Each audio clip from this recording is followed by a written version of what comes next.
Testing.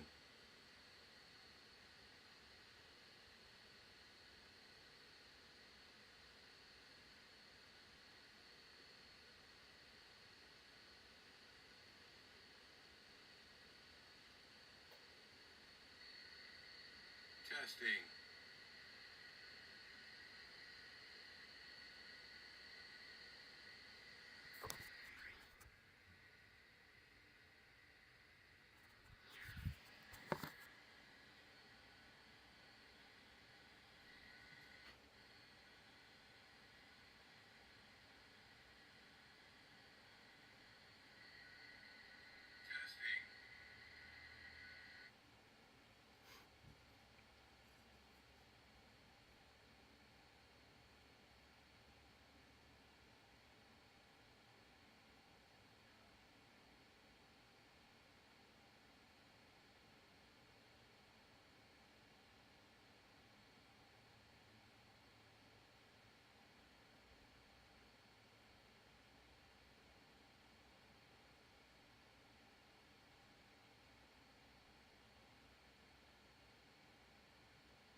All right, for those of you that can hear me, I'm getting some posts up on social media that I'm going live.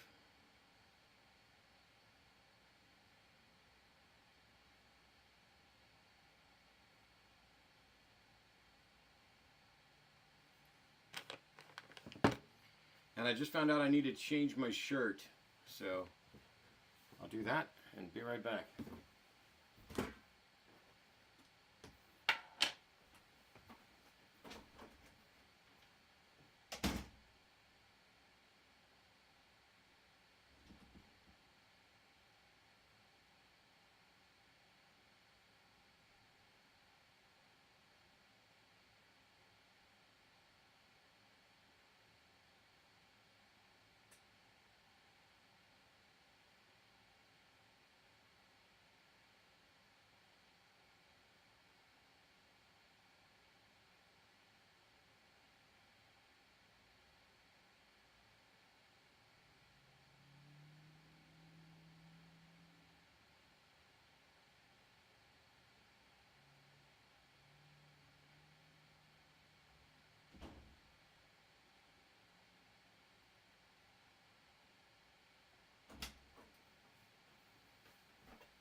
All right.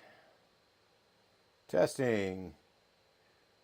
Good. We've turned up desktop audio, so you should get only me on the mic.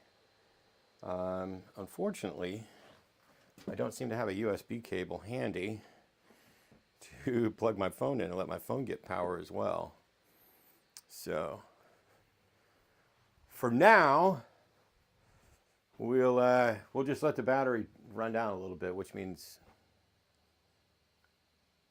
oh no, we don't have to do that. We don't have to do that at all. I actually have, let's see if this cable fits it.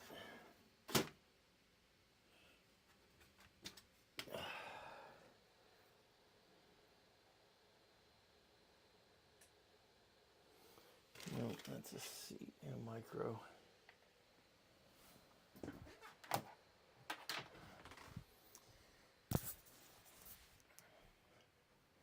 All right, so I guess the first thing I'm going to do is set my phone down.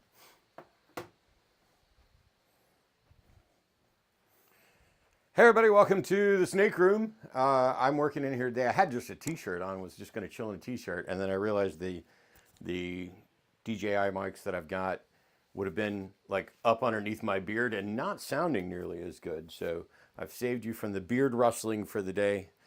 Yeah, so there's tons to do, and it's warm in here.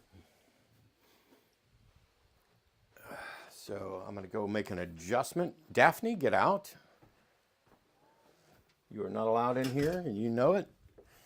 The cat, this is the nice thing about wearing the mic with me when I go walking around.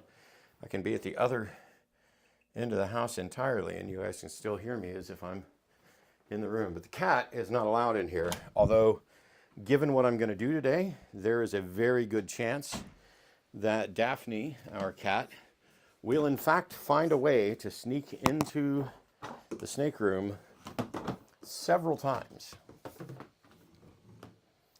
And, all right, cool. So what I'll end up doing is I'll move the camera around whenever I need to for the stuff that I'm working on. It's going to be a pain in the ass for me to read chat. For those who don't know, I have two pairs of glasses, one that I have to use for my phone at this distance and one that I use for the computer at that distance, and then I don't need glasses for anything else. But the computer's over there, as is the chat. And let's see, I see Oi Boy and Jared. Yeah, all this technology. All right, so we're good to go there. Here's what's happened since the last time we did a live stream. We sold some animals. We had other animals that have moved on, and a couple that died actually. But we've added a bunch more. So there's 1, 2, 3, 4, 5, 6, 7. There are 9 snakes in quarantine in 2 other rooms, and they've all been there for months. And there are 8, 1, 2, 3, 4, 5, 6, 7, 8 that have come out of quarantine and are in just their bins in here that need to get moved. This rack had all snakes with identical husbandry. So even though there's multiple zones and each layer has its own heat, this rack was basically set up. The thermostats are set up at 94 and 95, but that's what you need to set the thermostat at to make sure that it is 90 degrees exactly in the hot spot in the tub. And so that's perfect for our ball pythons, for the womas, and even for like this Sonoran leopard boa, which we're going to need soak with that.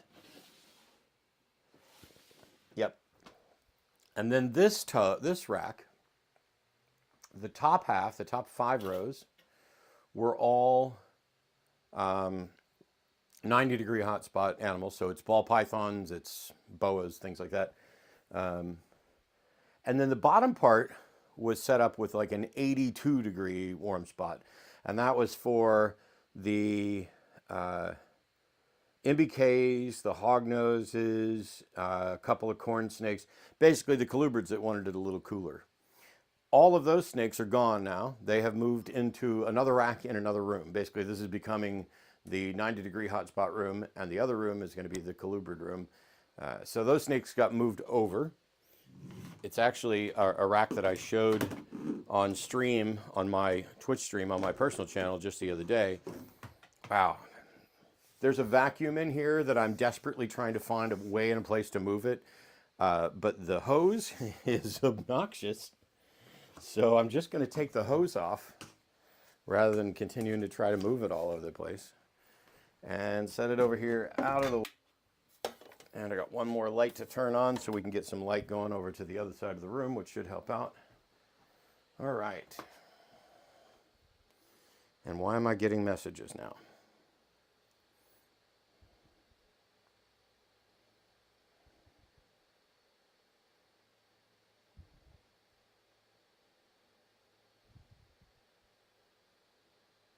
Yeah, I'm going to have to get a cable to plug my phone in for sure, because this Galaxy S24 Ultra definitely has some kind of broken battery. Like, I unplugged it an hour ago and it's down to 79%. The battery just, and there's nothing running. The battery just completely drains. So it basically has to stay plugged in all the time. Let me get a cable. Hi, Daphne. So good of you to sit out here in the hallway and monitor so that I can't escape without your knowledge. All right. I'm actually on my desk in my office because I keep a cord there just for this phone. I should be able to take it back and get it exchanged because it's a new phone. It's just, there is so much stuff going on all the time between doing the Wednesday shows, the Sunday shows, and now, while we're in a lead up to the election,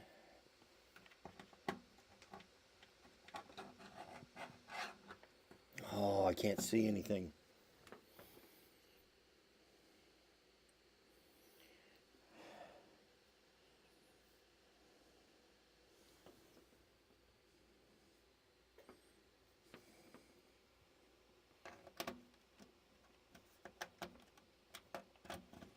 Okay. So in the run-up to the election, I'm also doing additional shows and content in addition to the stuff that I normally do on my channel. All right, that's set up. Been following you for years, bud. Good to see you. Thanks, JC. First storm of the season.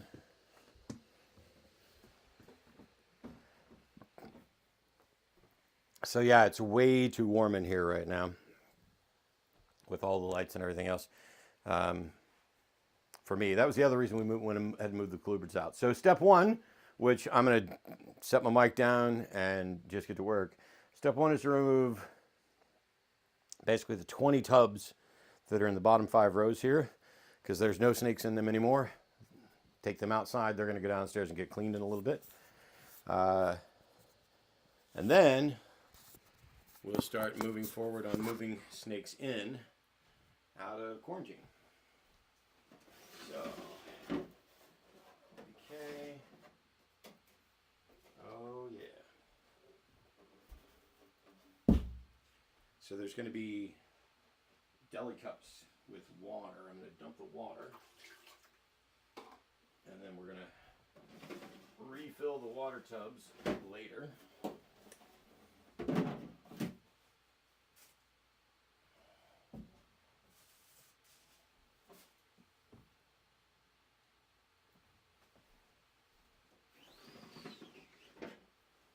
Yeah, we got 2 different types of tubs for the ARS rack. This is the ARS 5540 rack.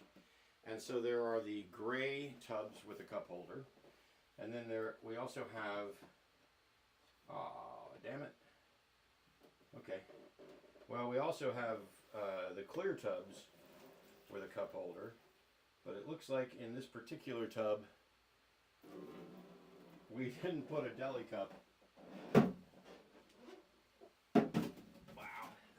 This is going to be obnoxious. We forgot to put a deli cup in that one, so there's water directly in the clear bin. Which makes it a little more difficult to clean up, but boom, boom, boom.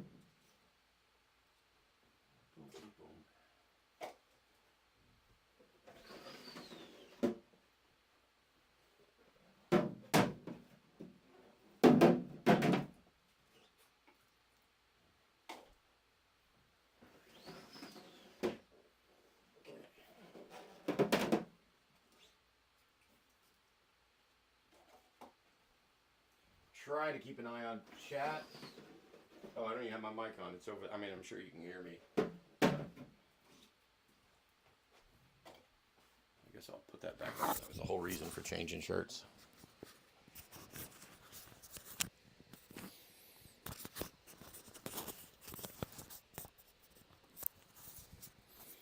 Sorry for the mic noise. I can't seem to get my thumb. My thumb got wet moving the deli clips out of here. All right.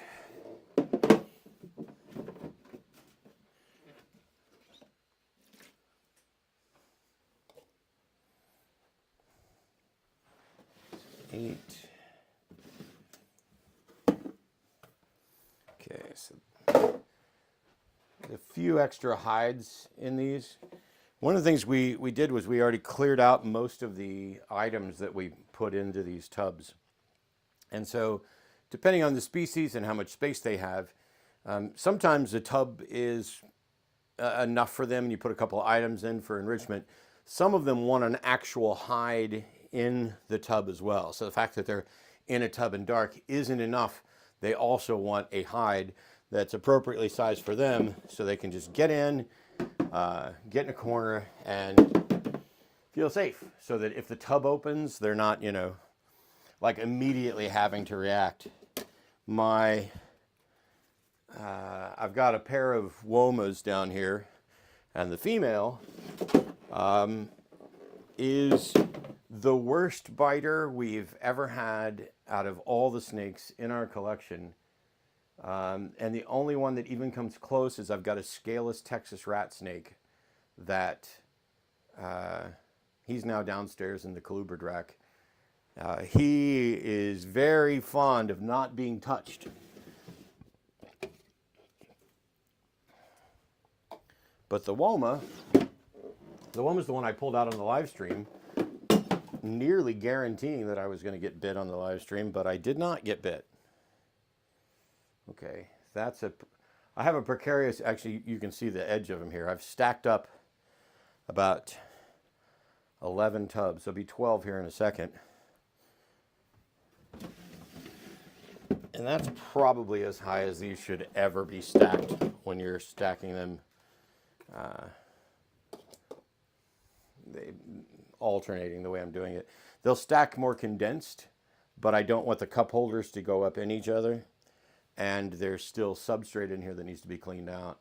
So basically all of these tubs are just getting moved out to the hallway, and then they'll go downstairs. And basically tonight or tomorrow, I'll set the pressure washer up, and I will go through and pressure wash all these, and then we clean and sterilize things with chlorhexidine or F10. They're similar, but they're both animal safe cleaners. So this is my chlorhexidine mix, and there's also, oh, right over here, there's an F10 mix.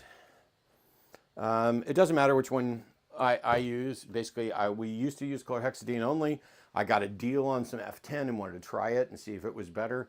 You know, for cleaning purposes, they're about the same. And so I just end up getting whichever one's cheapest. And we get it in the concentrated form, and then I make a bunch of spray bottles. So there's chlorhexidine F10 in this room. There's some in Arden's room where we have the hatchlings and the geckos and the skinks. So, and then there's another set downstairs in the colubrid room, and then there's another set in the garage at the rodent facility. All right. If you guys saw how little space there was between where the camera is, where this stack of tubs is, like I have an inch of space between this tub and the vacuum cleaner.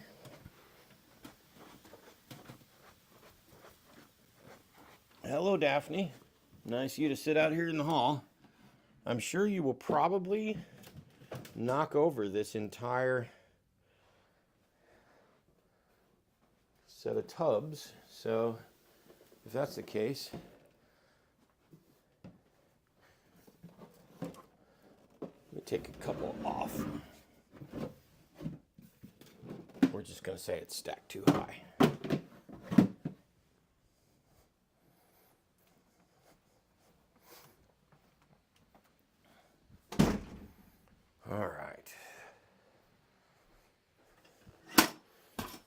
need my step ladder in a couple minutes, and I'm going to need a whole bunch more water. Let me do a quick check on chat. This is probably going to be the way this goes. I work for a few minutes, and then we'll come over and check on chat.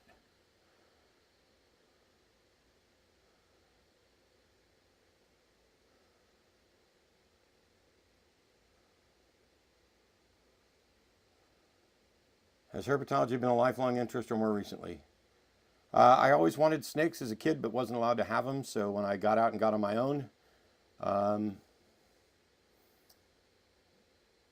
I started keeping snakes immediately. That says Wednesday shows are like therapy for him. They're like therapy for me too. Oh, that's good to hear, because I definitely need some.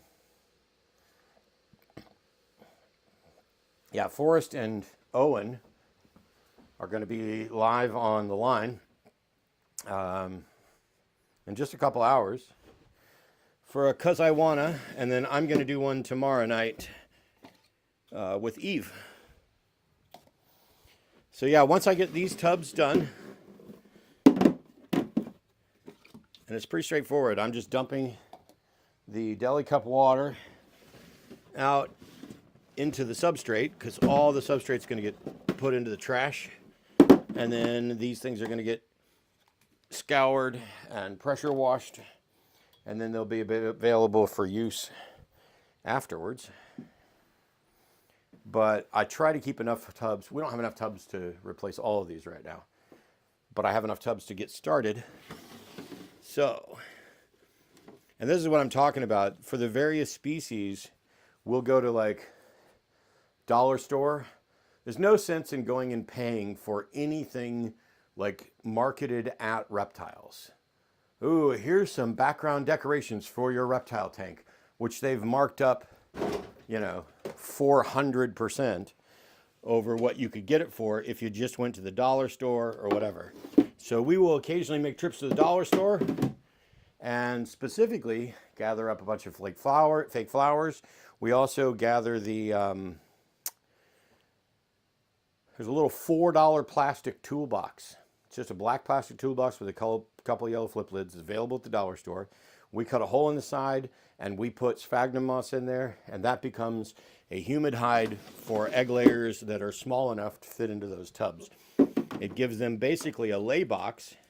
I've seen other people go and get big bowls and other things like that from the dollar store, convert them into hides and all that. Yeah, you can do anything like that. Just make sure you're using cleaning supplies that are animal safe, like the chlorhexidine and the F10.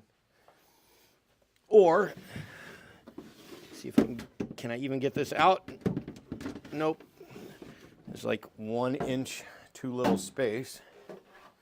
But yeah, as long as you're using reptile safe cleaning supplies, that should be a big help. And then, just make sure you're using items that are sturdy, things that aren't going to break, things that aren't going to accidentally cut or injure the animals. It's pretty straightforward. All right, so this is the last of the dirty tubs that are in that rack. And so we have space there for 20 of them. I think I only have 9 tubs currently, which is fine because I have exactly 9 snakes in quarantine that we're going to be moving in. And we're basically going to start with the bottom 2 rows.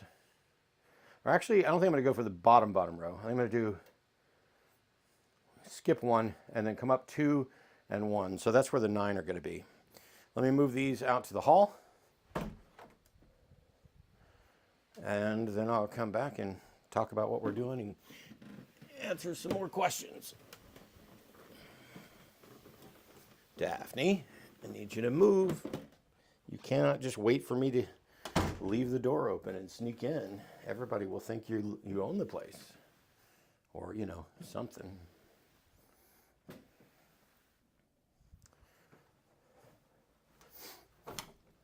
So I can't take the camera. The camera is wired directly to that laptop. So I can't take the camera in to show you the guest bedroom where there are 6 snakes in quarantine and the bathroom where there are another 3 snakes in quarantine.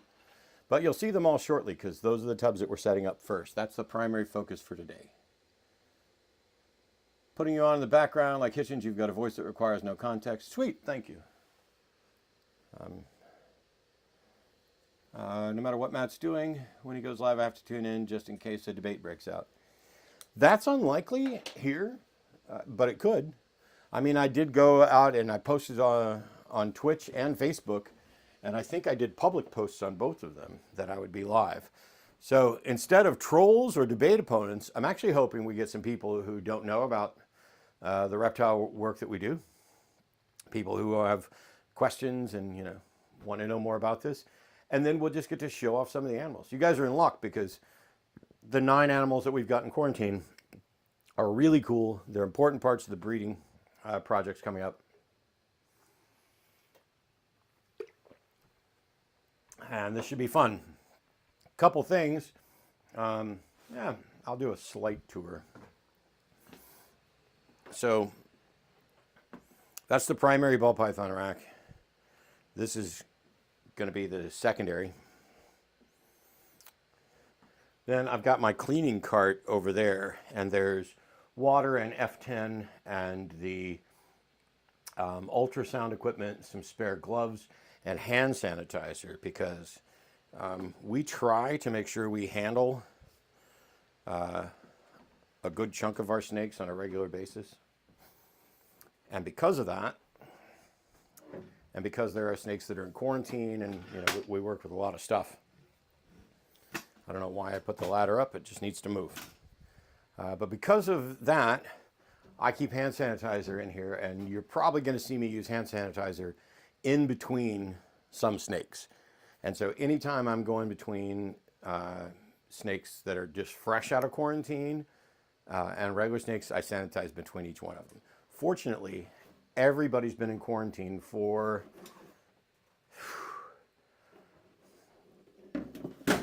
we quarantine everybody for 3 months, but a couple of them have been in there a little longer than that because we got a couple at one show and a couple at another show, and it was we just kind of kept building up the quarantine stock.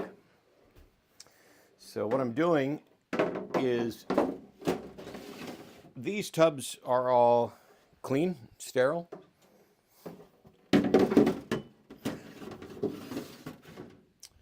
And I am inserting them into the rack. We're going to put some substrate in those, and then these are where the quarantine snakes are going to go. And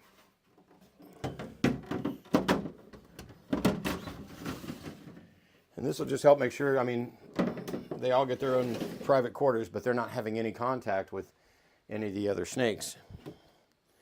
1, 2, 3, 4, 1, 2, 3, 4, 1. Okay.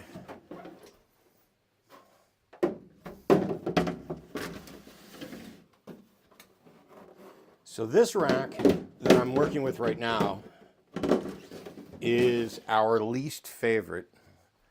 A lot of people will ask, hey, if I'm going with a rack system, should I go with ARS or should I go with Freedom Breeder? And I will say they are very similar. They are both perfectly fine. They'll both work fine. But there are things that we like about the Freedom Breeder rack way more than the ARS rack. First of all, Freedom Breeder rack that we have comes with pull-out shelves. It's freaking awesome. I wish, and I think you can get them for the ARS racks, so we just didn't because we got this secondhand. The Freedom Breeder tubs are also a little lighter, and like this is the tub with substrate and with a snake in there. So that is our boy Cookies, who is in Orange Dream Leopard Inchy Pied. Orange Dream Leopard Inchy Yellow Belly Pied. So he's our powerhouse pied male. Although he's not het lavender, so he's not going to produce dreamsicles for us. But the tubs are just slightly smaller on the ARS rack or on the Freedom Breeder rack than the ARS rack. The nice thing is this is the ARS hybrid rack, which I don't like as much as the old school one, because these tubs are on runners from the top, but the runners are set back from the front edge of this by 3 inches, give or take. And that means when you're still 3 inches from, like that's now out completely and will fall down. And so we are constantly pulling these tubs out a little too far. With the Freedom Breeder ones, we don't ever pull them out too far. The runners come all the way out to the front edge, which I really like. The heating is similar between the two. I think the Freedom Breeder has slightly more consistent heat, but basically they're probably using the exact same heat tape from the exact same manufacturers, and so it's kind of luck of the draw if you find wide variations in the heat tape that's heating everything.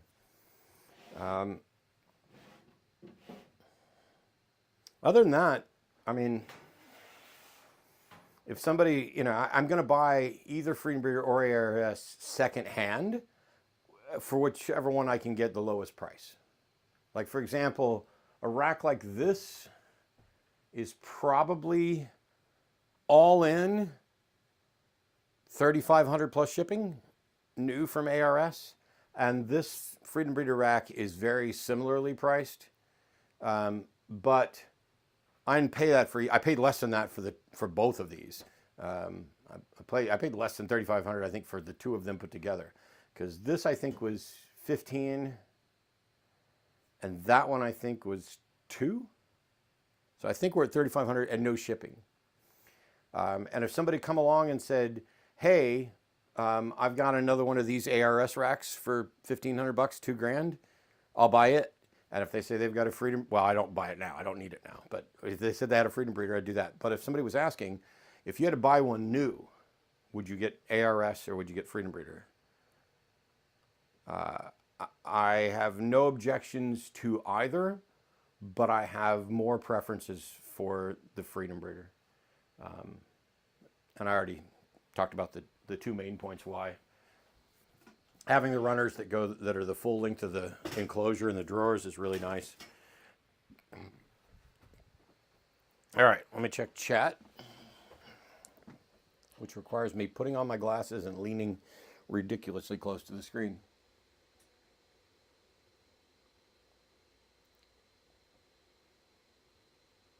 All right, cool.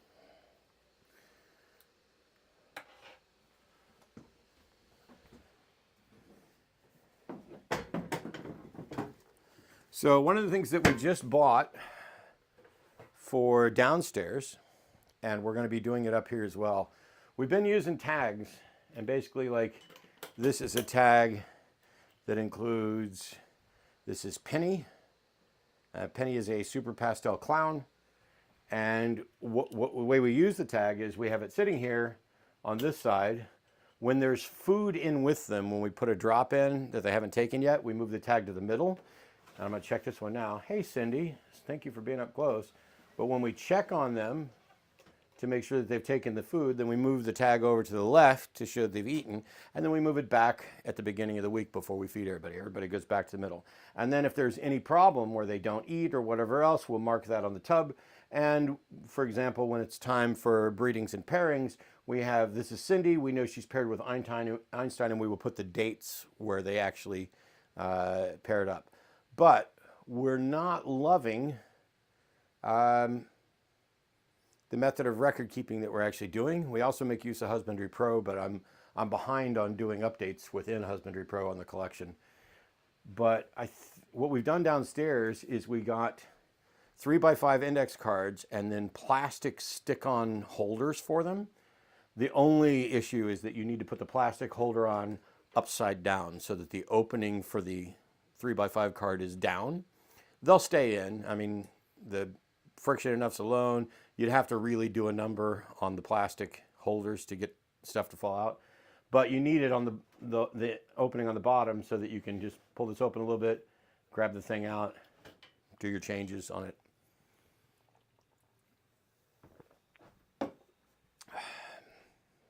So I don't think I currently have enough substrate in this bag for all 9 of the tubs we're making. And I also am going to need to write on these tubs. I guess I shouldn't have put them in the rack yet.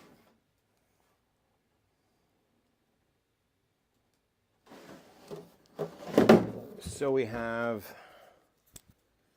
the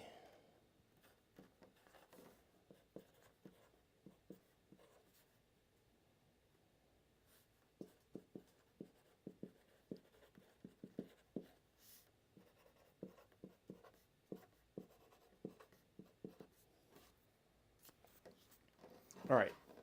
This tub is for the blue-eyed leucistic male that we got that is breeder ready. By the way, there's a non-zero chance that in the middle of this stream we could get eggs. And there's another chance that the eggs that are downstairs in the incubator could hatch while I'm live. And that would be really cool. Yeah, we definitely don't have enough substrate made up yet, but Arden started 2 more blocks.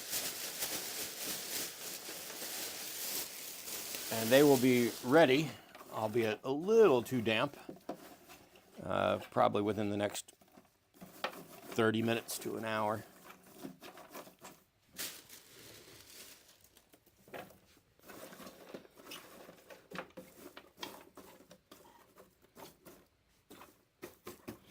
All right, so when I'm putting the substrate in here, we don't put a lot. For species like our Dumerals boas that love to burrow a bit more, we're going to change out their substrate. Not today, but wow, sorry. My medication makes me just sit here and spontaneously burp for no reason, just out of nowhere. Well, there's a reason, but anyway, we put just enough substrate in with the ball pythons, because what we've noticed is, and you could use paper towels or whatever you want. I like giving them the coconut husk substrate because it helps maintain the humidity in these enclosures. It also gives them something that's rough enough to rub up against so that they shed better, but it's not so rough that they're ever going to injure themselves. And if they eat little bits of it, I mean, it's nothing. So we have a deli cup in there. I've already written on the tub here that this is for the male blue-eyed leucistic, which is a Mojave. And I put just maybe an inch or so of water, and then make the substrate a little damp because this is some older substrate. Then this tub is going to be the female banana,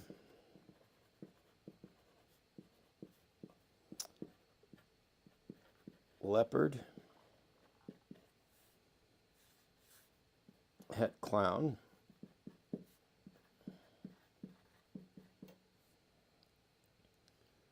and I don't know that we gave her a name at all.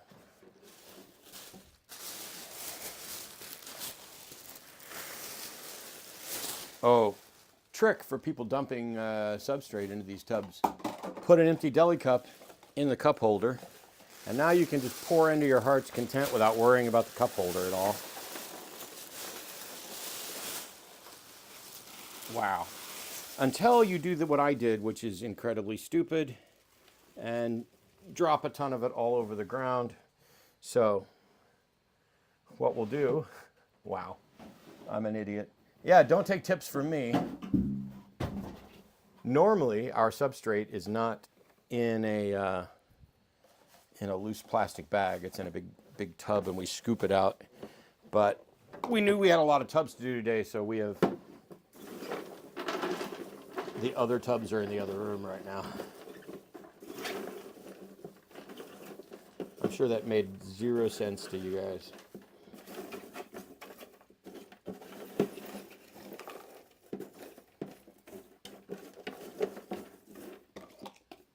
Anyway, what I was saying is if you put the deli cup in the tub, pour the stuff in, then the deli cup will catch whatever was going to fall into the cup holder. You can then dump that out.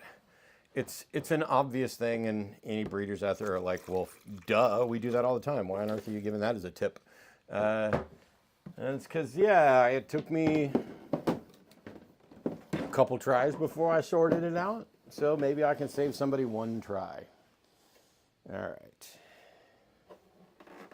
All right, that's for the banana leopard pet clown girl.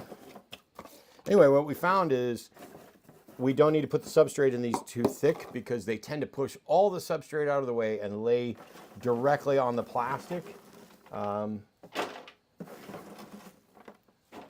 go for and get their warmth. Oh yeah, I haven't labeled this tub yet. So if that's the banana leopard, this is going to be the Sonoran leopard boy.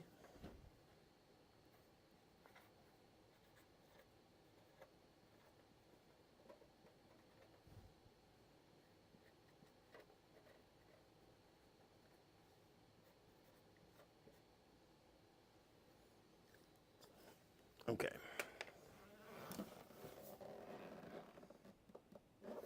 Yeah. Yeah, this is the Sonoran leopard male's tub, but the female is over there in that tub. Yeah, we're going to run out of water really quickly, long before we get all the tubs ready.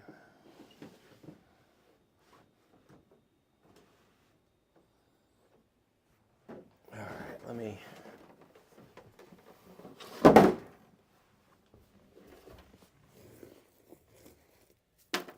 What's funny is I had the vacuum in here. I mean, it's still in here.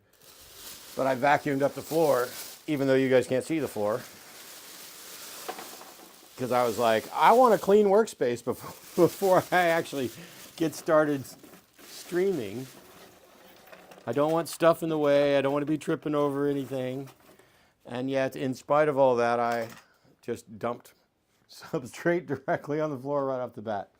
All right, so that's banana leopard het clown girl, the male bell. There's also a female bell, which I think we should name Michelle.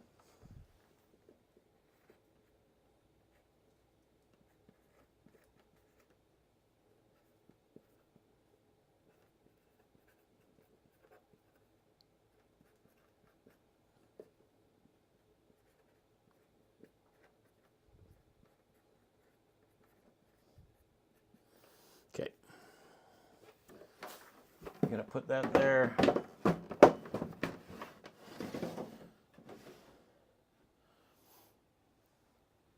Yep. So those are the three from that room. Then there's that bell.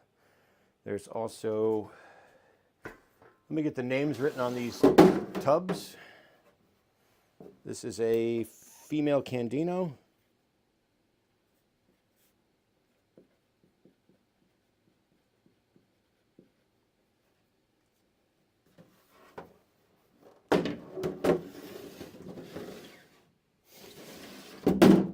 And then it's the female bell, the female Candino.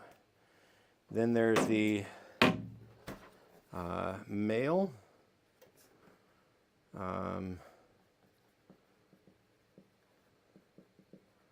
Barnhart, black pastel, pied.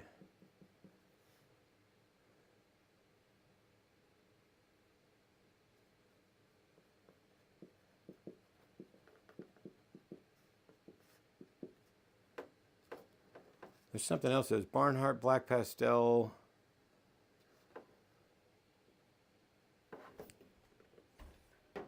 There's another gene, and I need to look it up. Meanwhile, it's probably a good idea for me to check chat real quick. I've heard Matt mention the Flint water crisis a few times during his shows. Luckily, I'm not on their pipeline. I'm about an hour from Flint. Yeah. What's up, Matt? Have you tried Coke Zero Oreo flavor? So thoughts. I haven't drank any Coke Zero in I don't know, years. Maybe one in the last 2 or 3 years, but no, I have not tried the Oreo flavor. It sounds absolutely fucking vile.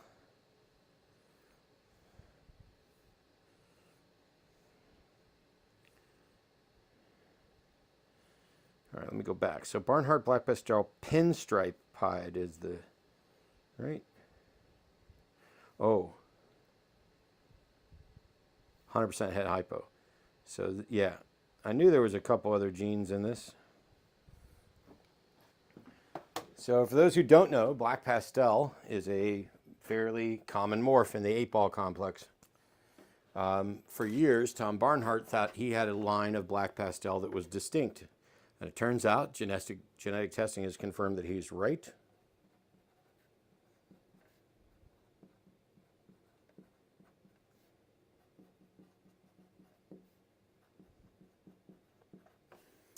And so Barnhart Black Pastel is a distinct line of Black Pastel.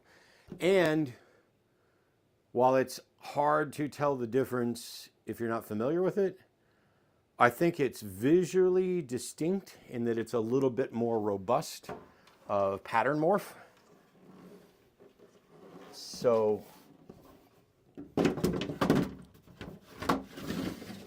I like to make sure we get good stuff. And so I contacted Tom Barnhart directly and bought, I'll show you the boy when we get him in here. We bought a Barnhart Black Pastel Pinstripe Piebald Het Hypo male. And so he's officially the first of our, well, there's a couple others that are Het Hypo. Like, for example, Belle, our Calico Huffman Mojave Pastel, who just gave us 3 eggs, so she's not breeding for another year or so. She's Het Hypo. And we have 1 or 2 other girls that are Het Hypo that we just don't even bother listing or caring about because we didn't have a male to put them with, but now we do. I'm not that fond of hypo, but some people really are. And so, yeah, we'll do some hypo stuff. All right, let me see what's going on in chat. Respect for cutting the soda. Well, I didn't really cut soda, just not that. Love watching people work in their workshops. I was just out in mine for a while this afternoon, getting a bunch of pictures ready. Yep. All right. So I don't have much substrate left in this bag. Oh, I'm nearly almost completely empty. So we will put this in.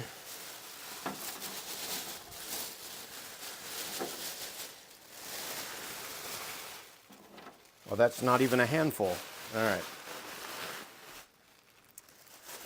So I'm going to take about, well, you guys will be able to hear me. I'll take the mic with me. But the way this ends up working, I have 3 kind of 2-liter pitchers here. I go into the bathroom, I fill them all up with water from the tub, and that's what I use to top off the water and do the substrate and all that stuff. So I'm going to go top these off, and I will be back. But because the microphone's attached to me, you can check the difference in audio quality in different rooms of the house. So here we are. Oh, Arden started making substrate, and did not fully finish. So dump out the old water. Boom, boom, boom.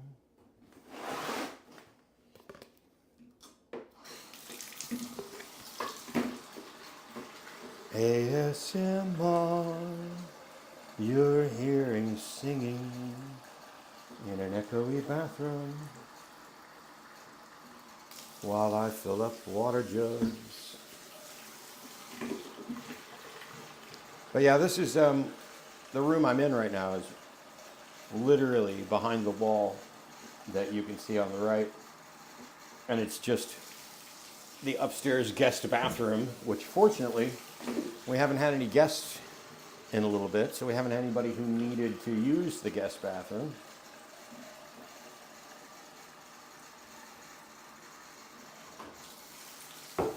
Because for the last 4 months, there have been 3 snakes in individual quarantine tubs in this bathroom. It's hilarious. Like, I think if I took people on a tour of the whole house, you guys would be absolutely floored at exactly how many reptiles we had. No, Daphne, you don't get to go in there. You know what? Yeah, you should just move out of there right now before I have to drop water on you. That would be terrible. Get out. Get out. You're not going into the snake room either. The cat is not her fault. The cat is just being a cat. Daphne, get out. Come on.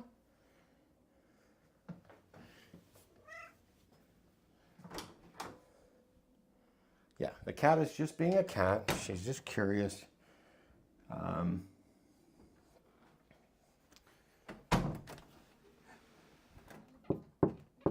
Yeah. Hello there. I'm still on the stream, and you can they can hear you because I'm wearing my microphone. Okay. I was gonna have you check to see if you needed to add more water or what to the substrate in the tub. Oh, sure. Yeah, I can take a look. As I'm getting stuff set up, and I'm close to ready to trust start the moving. skinks to bring them, but I know they would leap off and Daphne would. Well, the go nice for thing it. is because the stream is completely hooked up to my laptop, we could actually just run stuff into your office and do a show from your room one of these days, Okay. and show off the skinks and the geckos and everything. All right.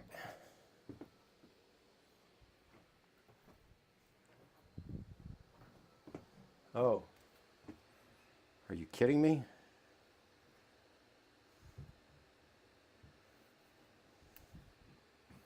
I'm going to take a phone call live on stream. Hey, Yes, can I help you?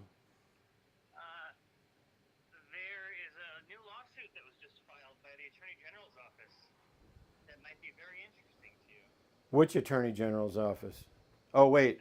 I'm live on stream and they can hear me talking through my microphone. Is this anything that's private? It is not private, but I don't want to be associated with it. Okay, well then let me mute my mic.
Okay, I'm back. And I can tell you the way my life works. That was a friend of mine who was calling to let me know about what the Texas Attorney General, what their office is attempting to do. A lawsuit was just filed to make use of the government's ability to collect information to specifically go after any doctor in Texas that provides any sort of gender affirming care, and also to track which women are potentially leaving Texas. This is hugely important. What were you going to add? I was just saying one of those blocks is ready, I think. Bring it in. That was our mutual friend here in town on the phone, Okay. calling to let me know that there's a lawsuit that's just been filed by a complete piece of shit in the AG's office to make use of and expand the Texas Medical Board and government's ability to get medical information on any doctor that has ever done any gender affirming care in Texas, and to find out if there are pregnant women who probably went somewhere else to have an abortion. They're specifically trying to erode the privacy of medical records. He's getting me all the details on the lawsuit. Damn. Okay, I will grab you that block. Welcome to Texas. I don't know if it's Paxton. Paxton's not the guy that wrote it. I know I was told specifically the guy who wrote it is just an absolute fucking neo-Nazi piece of shit. I tried to not overdo it too much, because last time it was all too moist, and then we had some mold up and stuff, so. Yeah. I'm going to basically, I've got stuff labeled. So it's the Bell male, Okay. the Bell female, which I've named Michelle, my Bell. Okay. Then this is the banana leopard het clown. This is the Sonoran boy the Sonoran BCI boy that's in there. Mm-hmm. Then that's the Candino. And I forget if we named him anything else, but I'm going to name him Barney, the Barnhart Black Pastel Pinstripe 100% het hypo piebald male. And then the bottom three are for the Suma group. Excellent. And there's still one more row on the bottom. I just started one row up so that I didn't have to bend over as far. That's fair. And then what we can do is there's 8, or actually 7, 8, but we can move this bell off and we can move the rest of those OD pastel clown het pieds into those tubs once the tubs out there get washed, because we don't have any more clean tubs. I was almost wondering if it would be a smart idea to, rather than put the quarantine ones in there, move any with like really dirty tubs into there, then swap the quarantine ones into those open ones, if that makes sense. It would be if I wasn't already tired of doing this on my own. That's fair. So we have no spare tubs for this. And so what I'm thinking is we can make use of temporary tubs and start swapping. But Daphne, Stop it. but all the tubs in the hallway need to go down and get pressure washed and F10'd. I will do a swap on, let's see, I've got 1, 2, 3, 4, 5, 6, 7. I've got 7. Yes, that's our Cat. obnoxious monster. Meow. I don't know if there's enough people here to even notice that there's a cat live on stream right now, but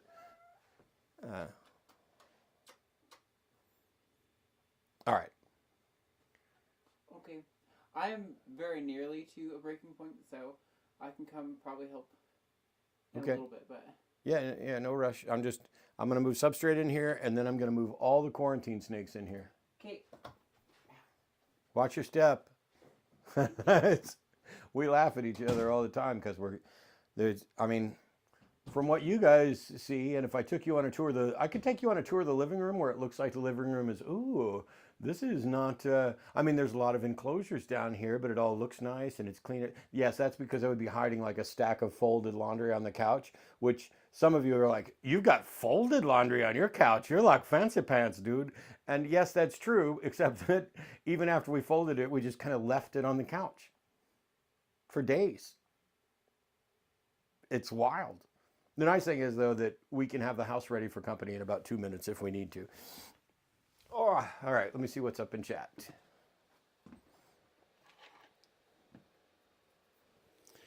I'm picturing Matt handling and talking to hatchling snakes like John Hammond in Velociraptor scene. Yes, from Jurassic Park. My dog just heard your cat meowing and now she's barking up storm.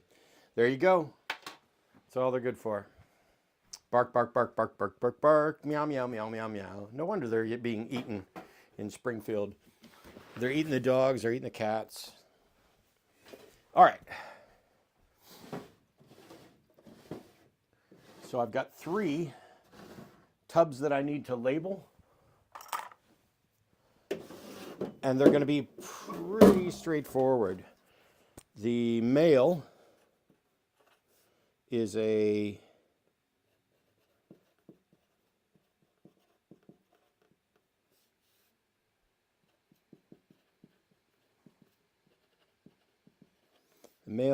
Suma, which is a super mahogany. Hopefully when I get him in here and show him off, you guys will see exactly why we could not wait any longer to get into a super mahogany project. So the male is small, less and just right at a year old, but the females are mahogany,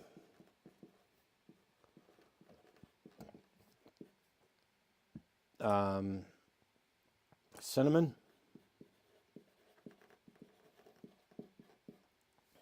they are huge. Like they probably should be in that rack. But yeah, I've got 2 females that are cinnamon mahogany. I'll show them off in a little bit. And we have 1 male that is just a super mahogany. And so all the babies will be mahogany. Half the babies will be sumas. And half of the babies will have cinnamon. So a quarter of them will be cinnamon sumas.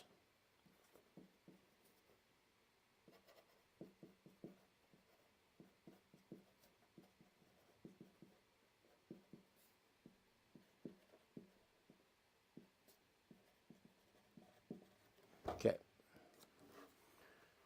And I'm going to be a little bit clever here.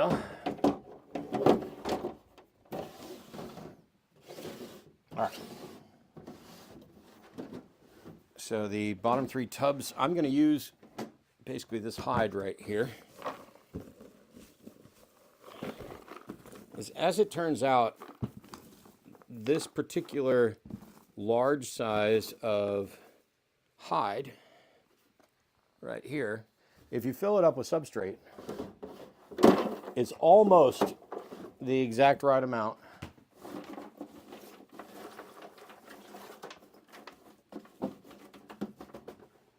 for these 55 quart tubs. For most species. There's other species where you want the substrate to be a little thicker because they're going to want to burrow in it and stuff like that. But for most of what we're working with in here, everything that needs to be at a warm spot of 90 degrees, they're going to move most of this out of their way.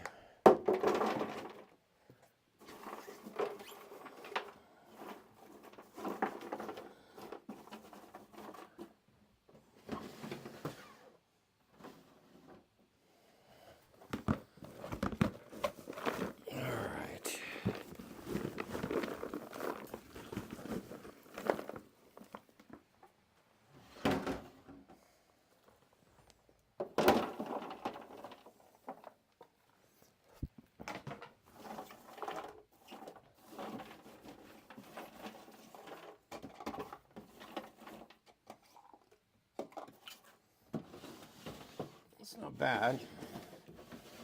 Okay, so I got 2 more tubs to fill up. Then we put water in them. And then I will be bringing 9 snakes. It's so exciting. You figure these are snakes that we've had. Oh man.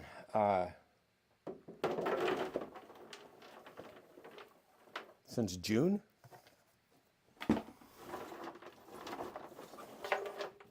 And it was very important for us to get them when we did, because we breed snakes all year round here, but it varies from species to species. So for most of the colubrids, they go into brumation, which is kind of like a hibernation.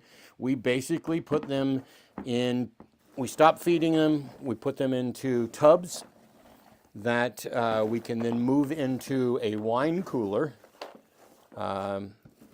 and gradually take the temperature down to about 50 to 55 or so. And we leave them in there, kind of in the dark for what would roughly be like a winter, 2.5 to 3 months. And that resets their brains with regard to a breeding cycle and will prompt some of the more difficult to breed colubrids, will prompt them to be ready for breeding.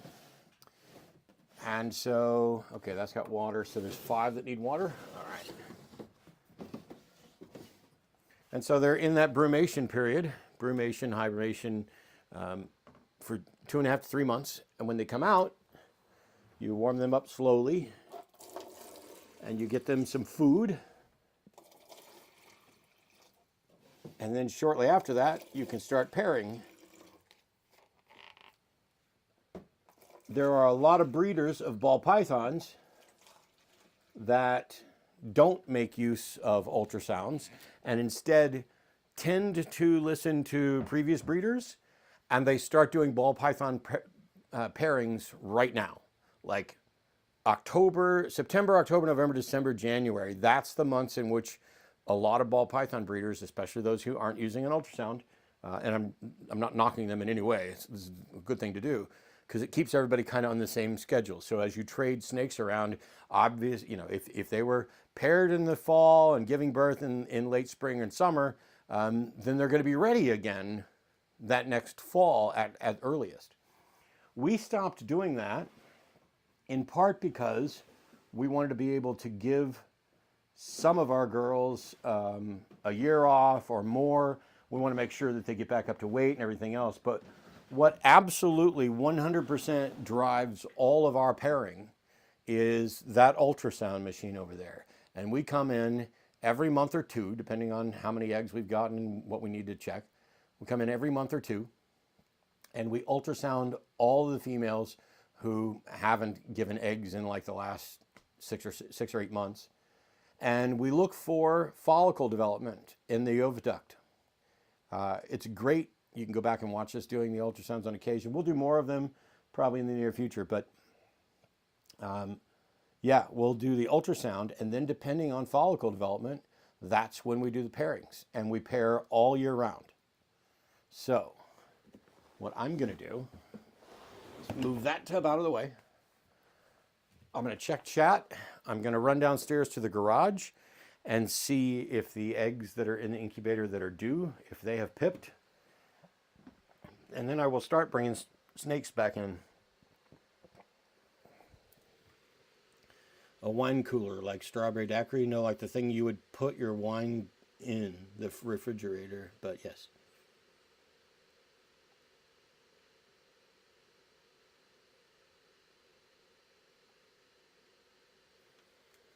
But that's a funny joke, Jerry. I got it.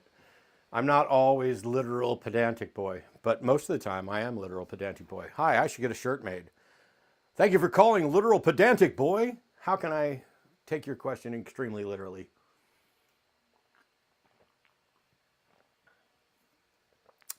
So I finished my drink, which means I need another drink. And here's what's going to happen. I'm going to start with some hand sanitizer. And just for fun, because I'm not going to get to do as much tomorrow as I thought, I'm going to show off Tarzan. Hey, buddy. Oh, you need new paper towels and everything. Come here. All right. This is Tarzan. He is our WOW line. I don't think the camera really shows off his colors well. He is a highlighter yellow. And he is from the WOW German Gamma line. He is a proven breeder male. Morelia spilotochinii, the jungle carpet python. So pretty. So yeah, for those of you that weren't paying attention, just had me on the background. I mean, look at that boy. I know the camera can't possibly focus on him, but he was desperate to get his snoot up there for you to boop. And he's really, really sweet. So yeah, we will also be ultrasounding his girlfriend to determine when to pair the two of them up. I know, buddy, you need some water. I'm going to get you some water right now. And then we will redo your substrate. No, you don't need to go in there. We'll redo your substrate after we get the other quarantine snakes in. There you go.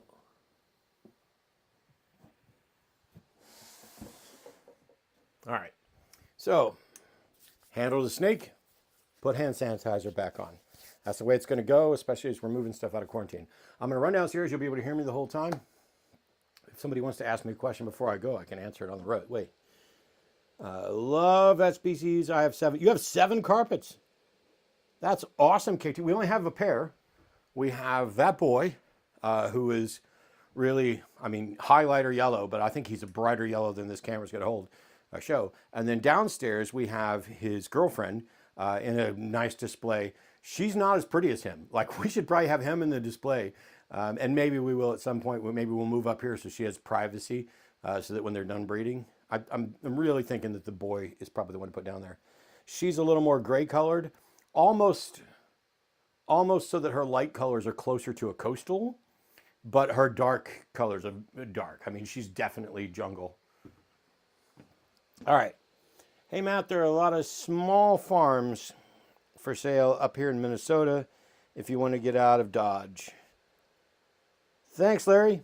Yeah, one of the problems is, and I'll talk as I go down to check on the eggs. So, hooray, you're going to get a... if I could snap my fingers and vanish, it'd look funnier.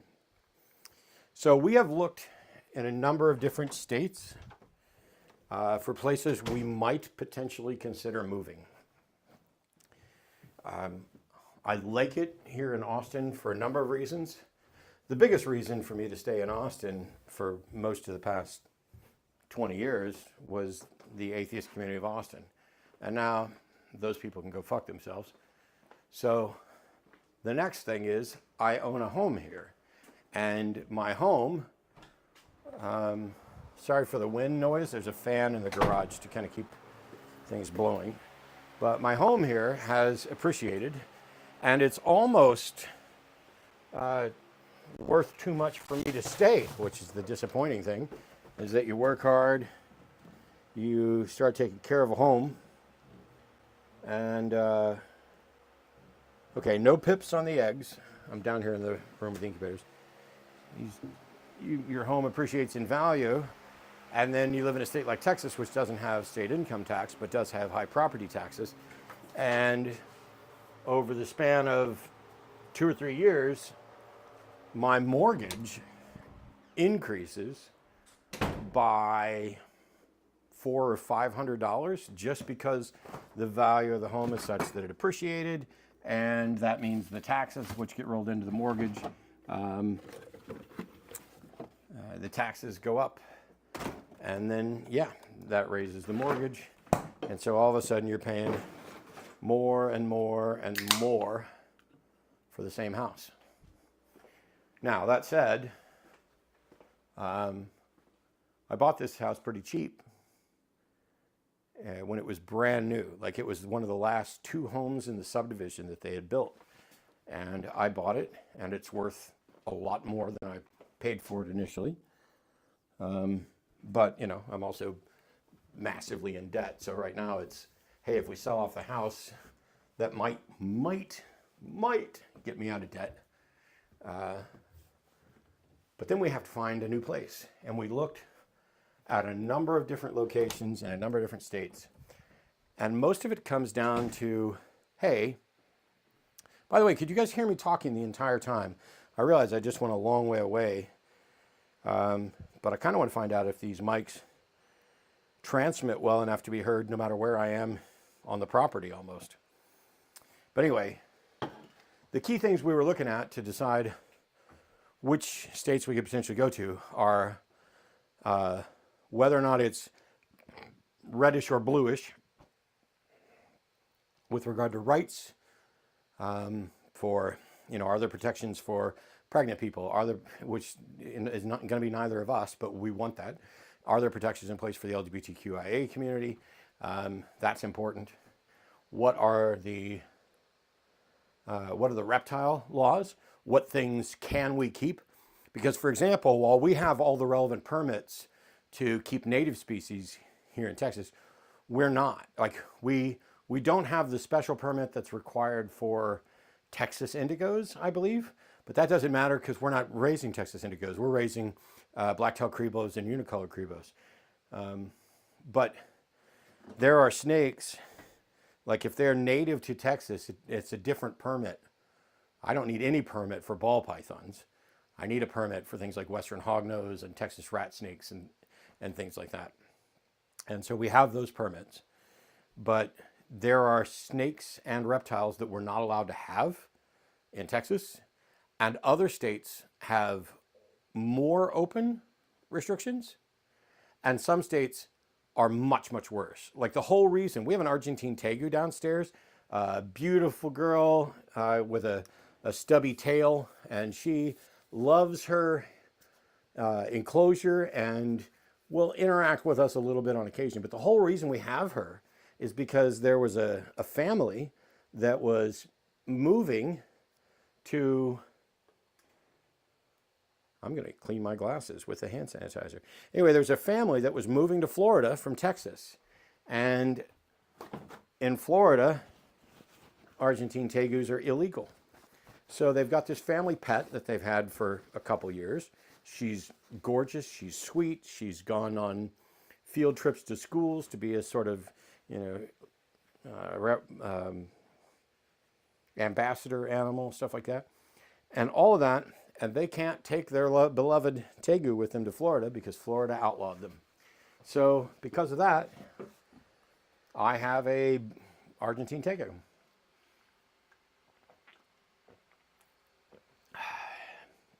Sorry, getting a drink. All right, here's what's going to happen. I'm going to move this camera, I think. Oh, I can't go any further forward than that.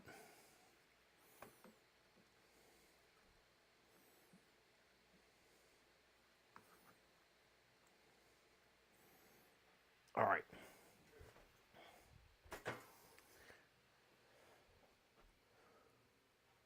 Where is...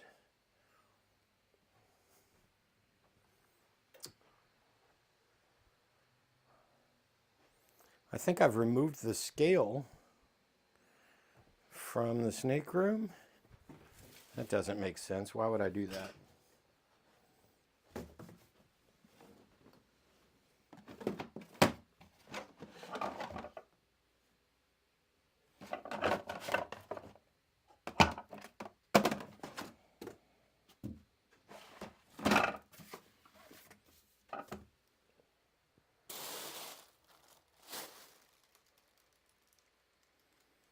It seems that the main scale that I had been using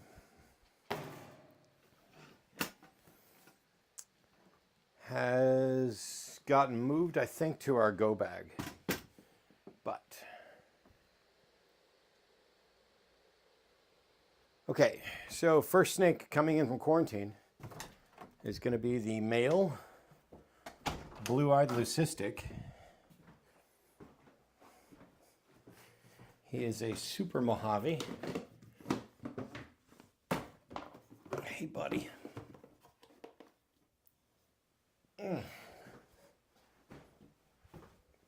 And the eggs that are hatching in the next week will also produce some of these blue-eyed leucistics.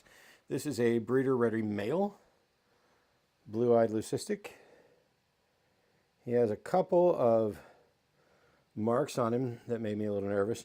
But the nice thing about a bright white snake like this with blue eyes, let's see if we can see your eyes, buddy. I don't know if you can see that or not. Probably not.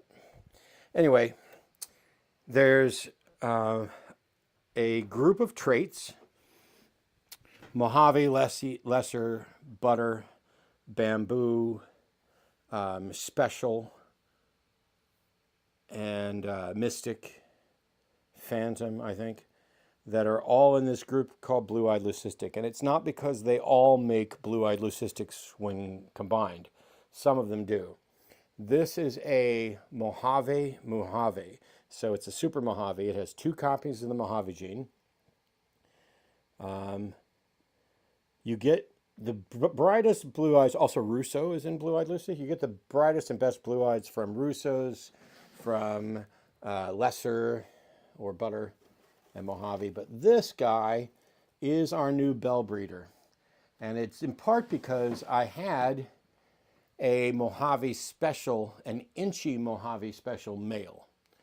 Unfortunately, I bought him from a non-reputable breeder. And after he sired a couple of clutches for us, he died. And so our male bell right there is my replacement. And so this year, we will get super Mojaves, super specials, and Mojave specials. Mojave and special is crystal. I can show you a crystal in a little bit.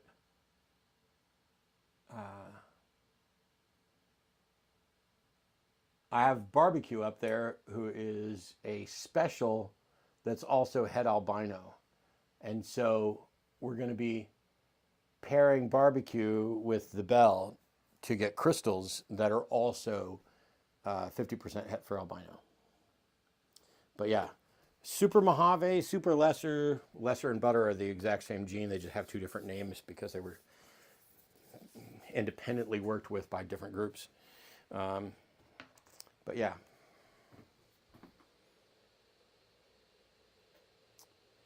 Snake bit a governor's kid or grandkid. Why Florida banned them? Could be.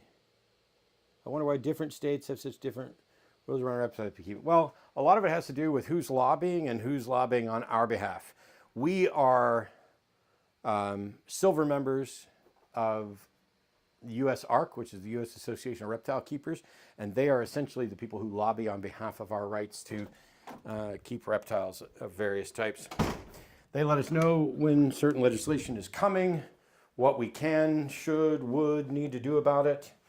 Yes, Daphne, look, there's 1 fewer snake here in the bathroom. There's getting ready to be 3 fewer snakes in the bathroom, and then you'll be able to come in here uninterrupted. All right. So that is the bell. The next snake that's coming in is a banana leopard. Oh, I'm so sorry, buddy. I'm so sorry. You made a mess and I did not clean it up in time. Get out of the way, Daphne. Come on. Come on. Come on. I know. Get out. Guess you shouldn't have been standing where your tail could get stuck there, right? All right. This is a banana leopard that is 100% het clown.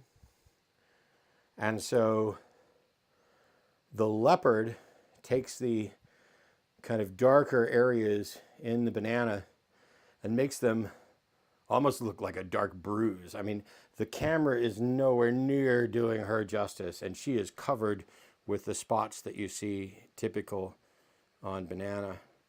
But yeah, she's Banana, Leopard, 100% het clown. And I'm just inspecting her. She's been in quarantine for 3 months. Bananas, you have to look at a little more closely, because if they were to have something like mites, it's a little harder to spot initially because of the freckling that bananas get. But the best ways to tell is you want to go to the cloaca, you want to inspect in and around the cloaca, and you want to look underneath the chin, because there's some loose skin that can fold there, and that's where the mites will potentially like to hide. And so this girl is one of many. We're going to end up producing a lot of clowns, banana blade clowns, banana leopard clowns.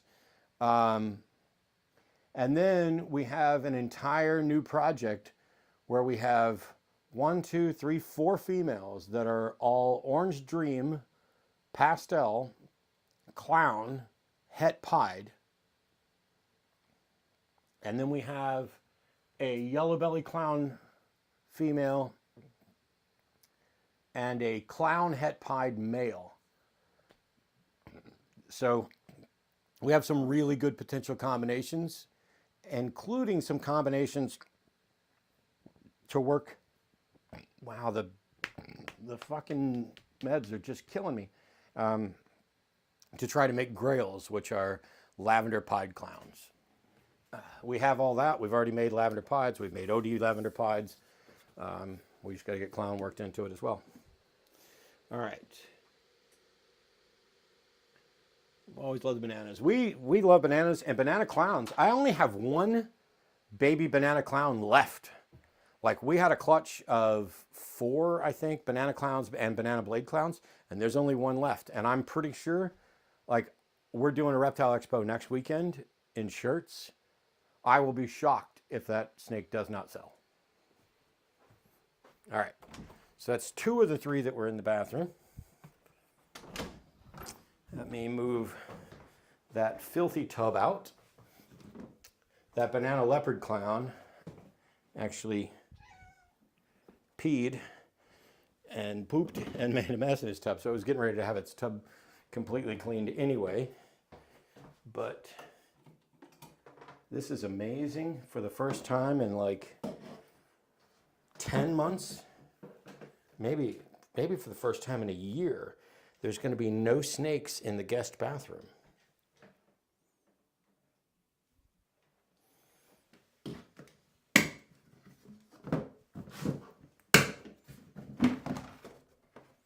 Hey buddy, I see you shed.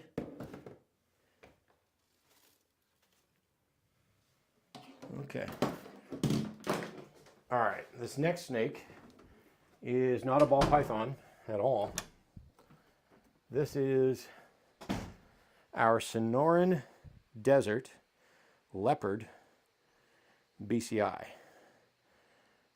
Boa Constrictor Imperator or Imperator, depending on who you talk to. Beautiful. And the leopard on this has such really good, like, red hues. He's in outstanding shape, very healthy.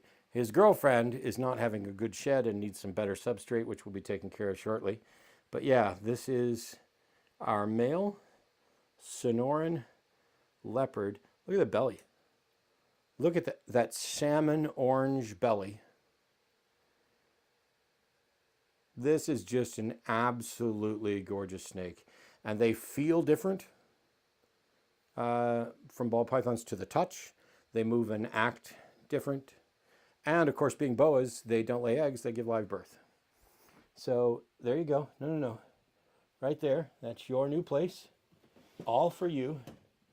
His girlfriend, I'm going to see. I'm getting ready to redo her tub. And, hey, you.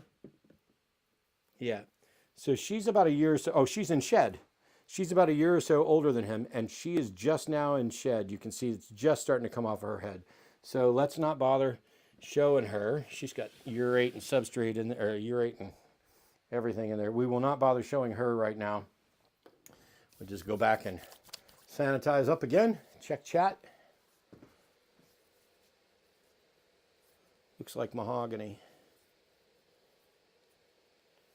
Yeah, I love, remind me if I forget, I'll show off the Dumerals boas as well, because they're different. They're noticeably big difference between the Sonoran Desert, which is, that's California, northern Mexico. It's a kind of almost dwarf size or much smaller size of BCI, whereas these are Dumerals boas, and they're not BCIs at all.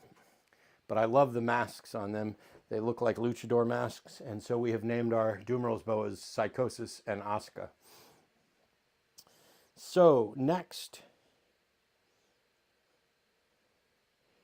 we need the female bell from quarantine room number 2. How wild is it that I have multiple quarantine rooms? But, so I'm cleaning up the bathroom. There's nothing in there, Daphne.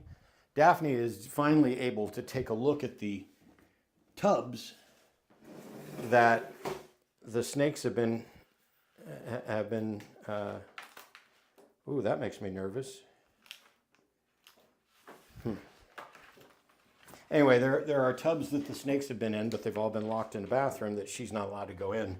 And now the tubs are sitting out in the hallway, and the bathroom door is open, and she can't decide whether she's more interested in sniffing the tubs, which are currently empty, but she doesn't know that, or if she would rather go into the bathroom that she hasn't been allowed into for months. All right.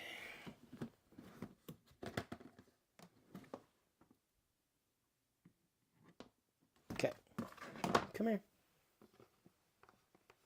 Come here. You're fine. All right. This is our bell girl.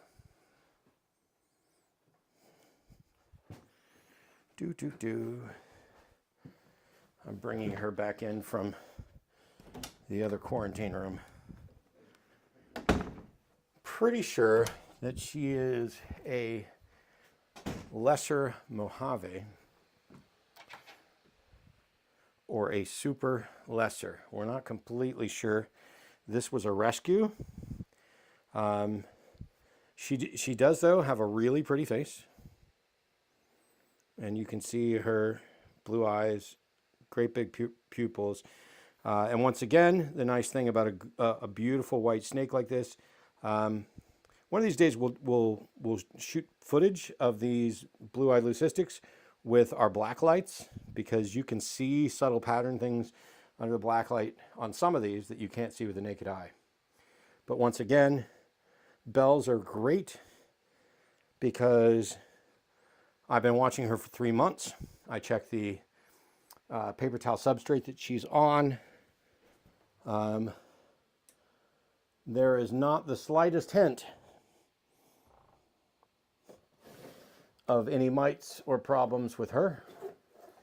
And I'll be ultrasounding her and weighing her a little later. I just need to get a scale up here. But that is Michelle.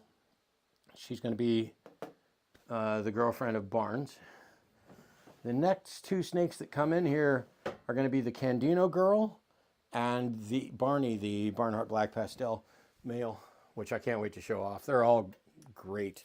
I think I need to make a slight adjustment to the camera.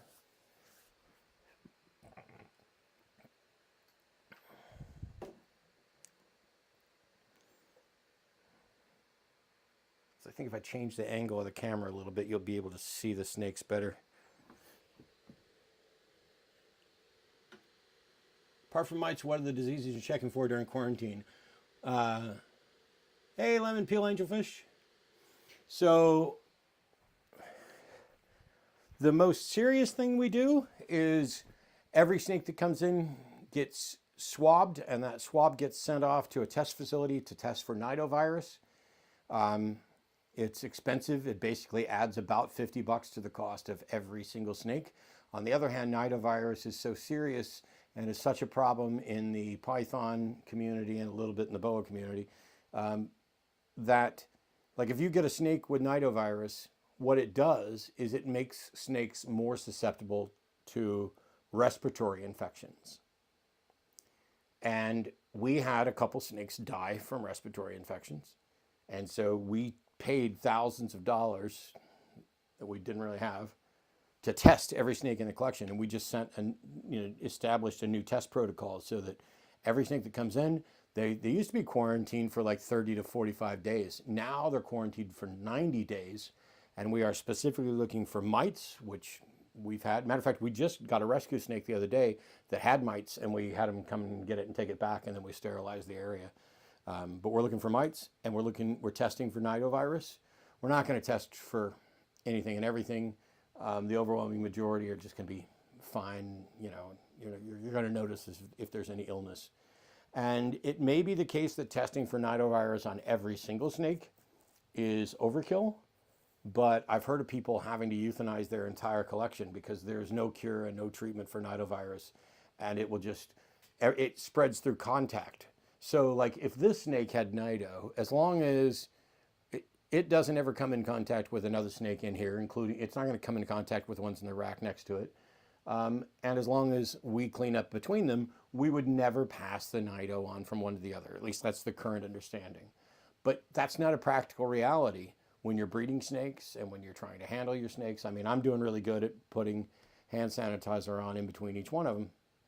But once this room is, right now everything has been through quarantine, I don't need to use hand sanitizer when I'm moving from this snake to that snake because we already know those snakes are clean. So for 3 months, we keep snakes in a completely different area. They don't come in this room. They don't go into the hatchling room and gecko room, and they're not allowed down in the living room with the colubrids. They stay in those quarantine areas. Then when we interact with them completely separately from when we interact with these. Hand sanitizer, showers, all kinds of stuff. It's not quite like, we're the CDC with test rooms or anything, but we try to do as close to that as is reasonable for us just here as hobbyists. Okay, step number 2 from this room. Come in here, and I'm going to put the lid on that. I guarantee you, while I'm sitting here opening this tub in the other room, our cat is going to try to get in here. She did get in. Daphne, get out! God damn it. I knew it.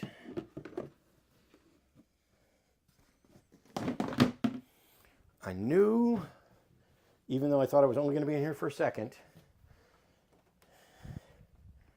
that she would. Daphne got in the guest room. Okay, I'm finishing up right now. Yeah, no rush. I'm just letting you know in case you happen to notice when you come out. All right. This looks like a banana, but it's not. It's a Candino. And so there's a morph called Candy, which is also called Toffee. Candy and Toffee are the same morph. Those morphs are allelic with albino. And what that means is that an allele can only have 2 genes. And so you need 2 copies of the albino gene to get an albino. And you need 2 copies of the candy gene to get a candy or a toffee. But those 2 traits, those genes appear on that same allele. And so what this technically is it's heterozygous for candy and it's heterozygous for albino, but the 2 of those work together to produce this, which is indistinguishable from a candy or toffee.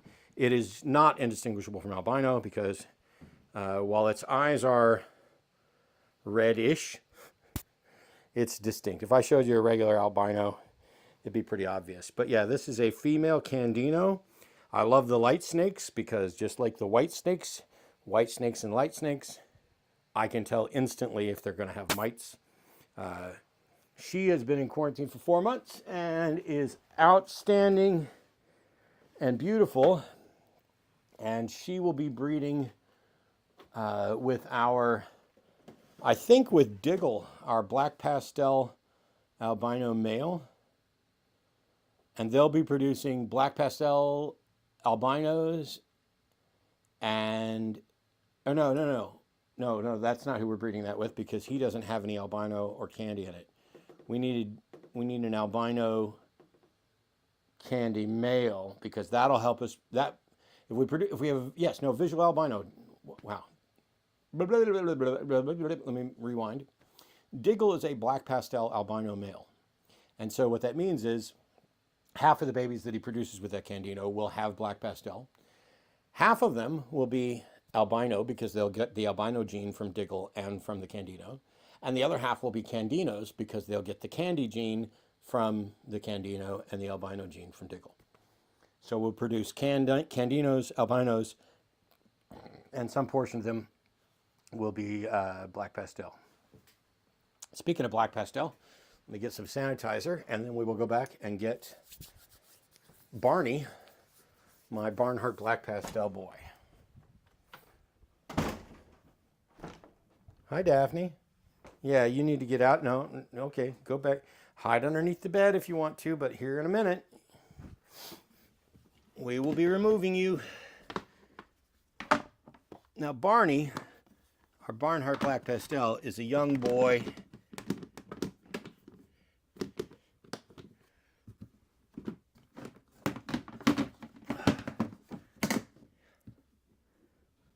Wow, okay.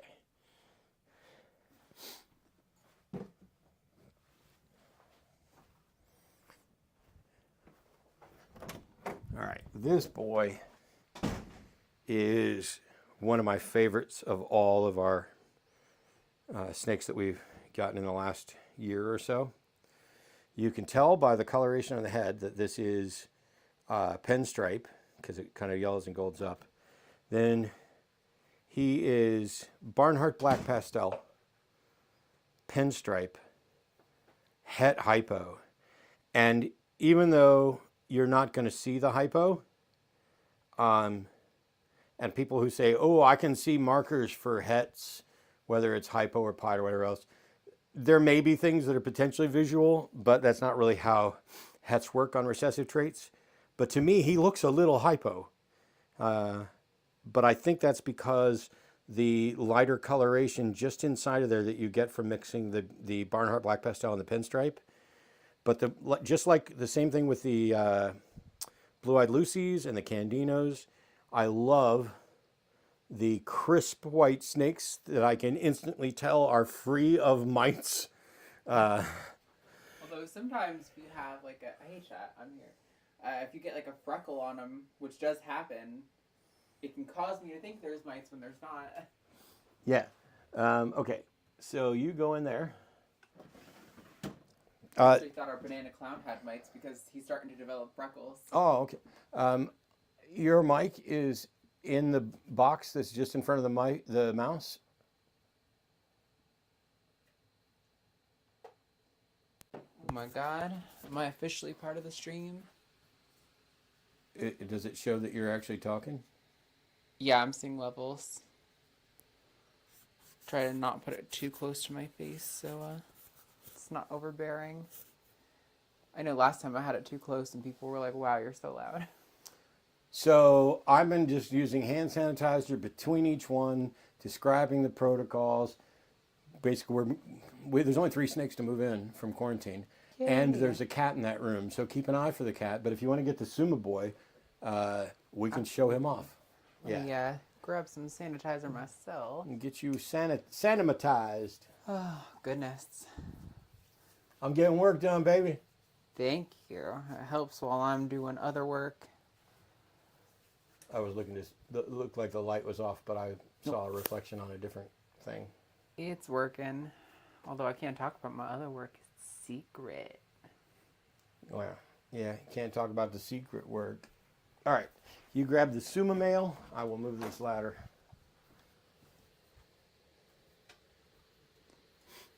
Yep.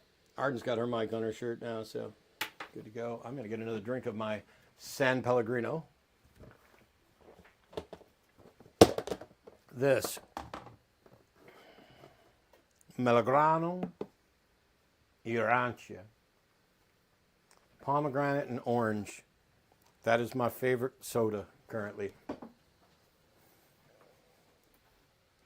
He had a bad shed while in Oh, he quarantine, did? which happens, but this is a It's cool because you can kind of see the iridescence and then not where he didn't shed very well. this is a Suma or a super mahogany. They are not quite completely black, but I mean most black snakes are actually kind of just a really dark brown. But there are some combos that get them a lot closer to true black. So this is a line that we're going to be starting soon. Yep, super mahogany. And the two girls, by the way, that's the belly on a Suma. So it's really almost a green snake. You can see, I don't know if this thing's doing justice for the color, but it's a green hue right along the edge of the belly. It's pretty close. And also, what's up with his, I don't have my, can you grab my glasses? Do I got the little patch on his head? Yeah. I saw it too. I've had that happen with stuck sheds before. Usually the next shed, they'll get it off. Yeah, it's just, with my glasses, I couldn't see right. Okay, so it's just a few loose scales that didn't, of shed that didn't come off. Yep. Okay. Well, we need to get you soaking. Yeah, give him a nice bath. But the iridescence on the Sumas is great. Like, I don't know if there's any way to get the camera to show this, but there's like really this gray rainbow along the back from this side. Yeah, I don't know. Well, maybe a little bit. You can kind of see the sheen on the far side of the snake. That it's really iridescent, rainbow colored. Okay. I'm going to dip you in your water so you know that it's there. Okay, get one of the. And then we're going to hand sanitize. And Oh yeah. Actually, we don't need to do it between these three because these three live together. That's fair. Yep. So the next two you're going to say, wow, those are huge, because they are. The girls in this this group, one of them is that snake's mom. And so since somebody's going to ask, yes, we are in fact going to breed him back to his mom, unless we happen to trade him for a better, like a cinnamon Suma male or something like that. But well, you got a look on your face. Was she troublesome? No, not I at was all. like, I don't think she's troublesome. But this is, which one is this? Closest to the door? Closest to the door. This is the one that I think is not his mom. She is a cinnamon mahogany. And so you can see what it does to the pattern down the side. Cinnamon is the black pastel complex. Black pastel complex. Cinnamon is in the 8-ball complex. But yeah, this is a cinnamon is what you're seeing visually.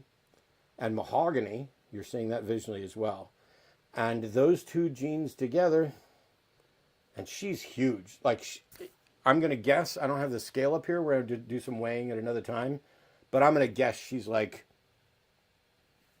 easily 3,000. Yeah, Like, she almost needs to go in one of the bigger tubs. Well, that's what I was saying before. It's just that we don't have a spot for that yet. So, in any case, you breed her with that Suma male, and all the babies will be mahogany.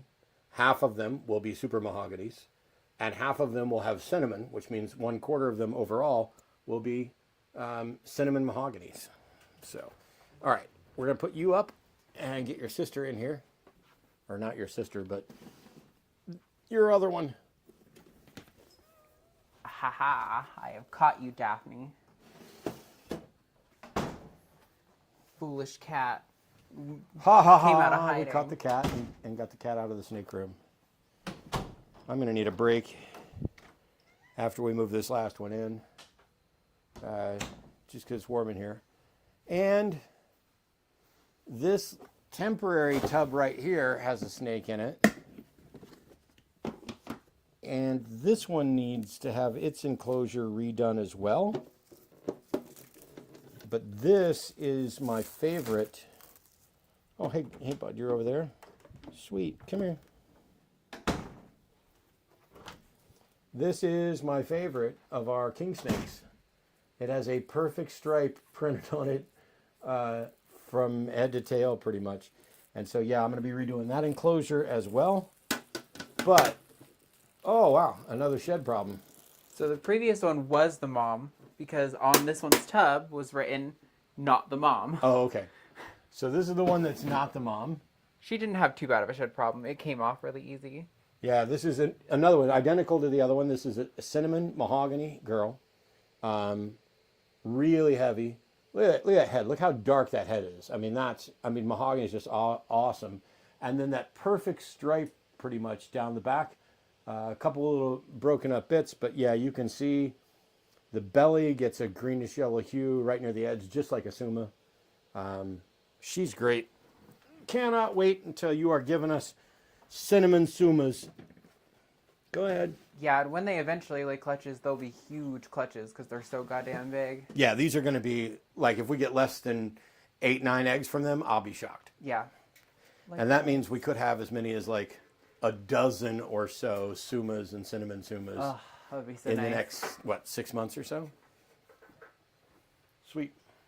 All right, so all the tubs that were in there for the colubrids have been pulled out to the hallway.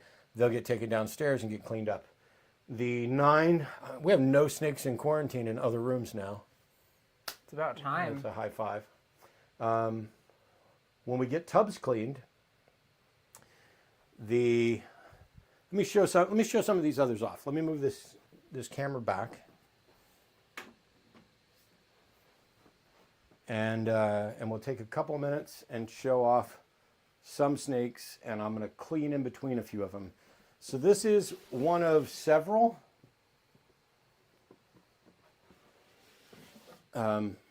Orange Dream Pastel Clown Het Pied females. They are not ready to breed, but they will be in a year. And so it's obvious this is pastel clown, but you can see that it's OD once you look at the edge here and just how stained orange it is down the entire thing. So Orange Dream Pastel Clown that's het pied. And we have 1,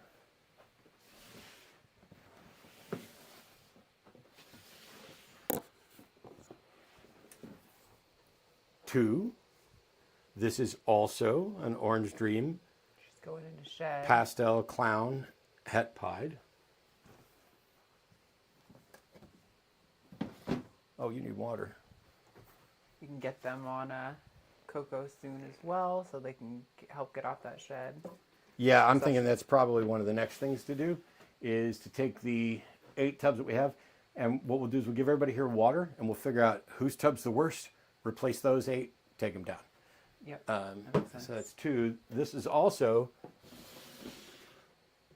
just a slightly younger, another one, Orange Dream Pastel Clown Het Pied female.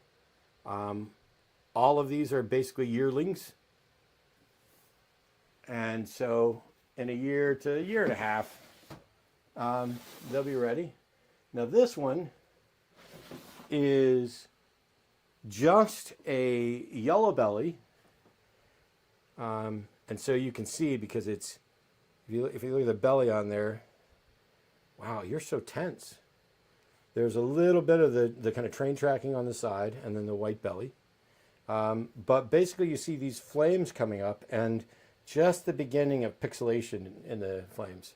So all you're really seeing here is yellow belly, but this one is also 100% het clown, 100% het pied. So instead of OD pastel clown pieds, this one can give us yellow belly clown pieds. And that is going to be really pretty. Although she's only double het, so it'll be a little more, Yeah. a little poorer odds. But And this is the boy. Hey, you. Oh, you had a terrible shed. We're so sorry. This is the boy, who is just a visual clown male that's het pied. So this is our clown pied producing male here. yeah, it seems like it's happening a little more frequently with the quarantine because We tend to keep them on paper towel rather than Yeah, it doesn't a hold substrate as much that humidity. holds humidity. I'm not going to bother showing that one off. But this is also... Oh, yeah, you need clean up and done there. Where's the last one? Ah, this is the yellow-bellied clown female that's not het pied. Yeah, you can't even tell. She's just yellow-bellied clown. So that's done. I think probably we just go through and do water and note which tubs desperately need to be replaced, and then we're kind of done for today. Sweet. Sorry, I missed most of the action, folks. That's okay. We missed you too. Don't forget to set your notifications for the Cause I Wanna episode tonight with Forrest and Owen over on the line. Don't forget to like and subscribe here so that you get notifications when we go live. That's true. Do that too. Gulp, gulp, gulp. I'm so thirsty I could drink like 10 of those right now. Oh, you're sitting on it. You need the ladder? I'm like, where the hell did the step ladder go? And it's you are sitting on it. All right, I'm going to move this.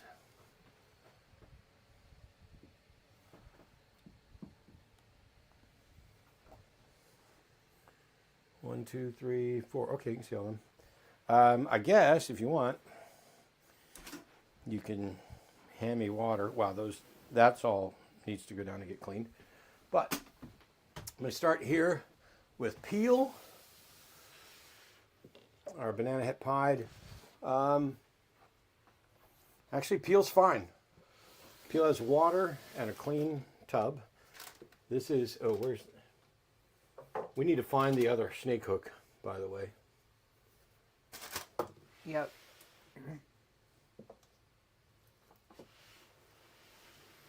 All right.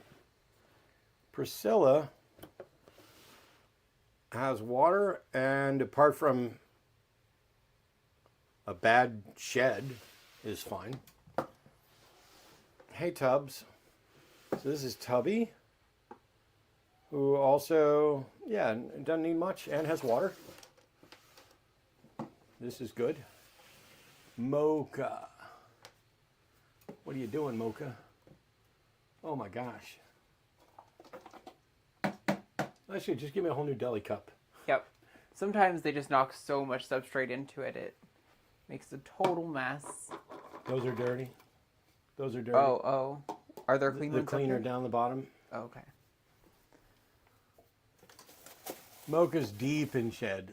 Like she looks almost hypo. But her tub's fine. I just need water for her.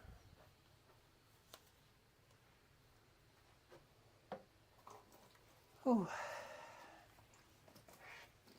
All right. Once you slide out the drawer or the shelf there, and I can set this down. That's all right. You don't have to slide it all the way, just a foot or so I can still get around. There we go.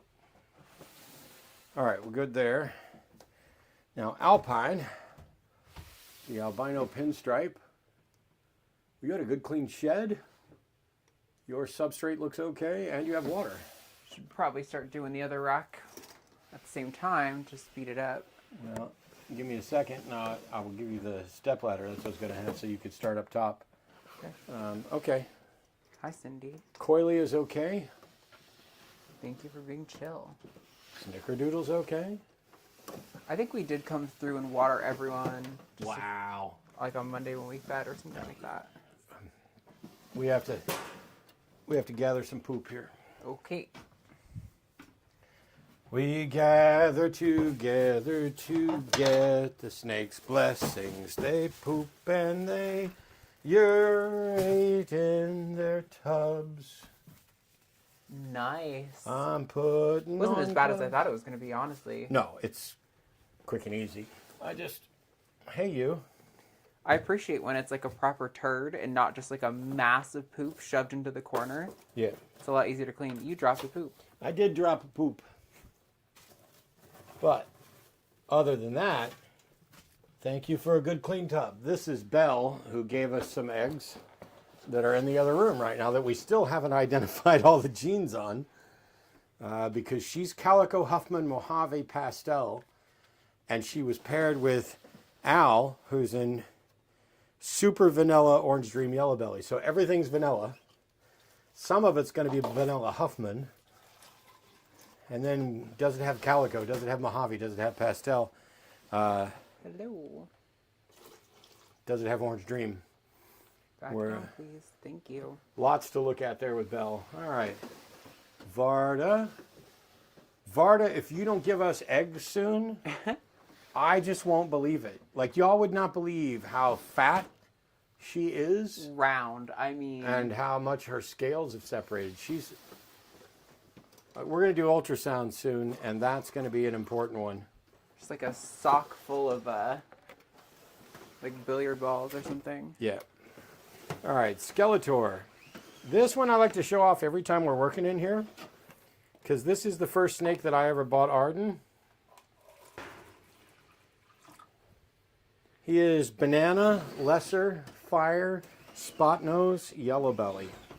And so what's weird is he has no spots. So he's not super banana, we don't think. But something about spot nose, yellow belly, lesser, and fire, when you add all that into it, seems to make it so that he's not having any spots. I don't mind that because the spots always make me worry that there's mites. But in any case, we named him Skeletor because the dorsal stripe that he has is broken and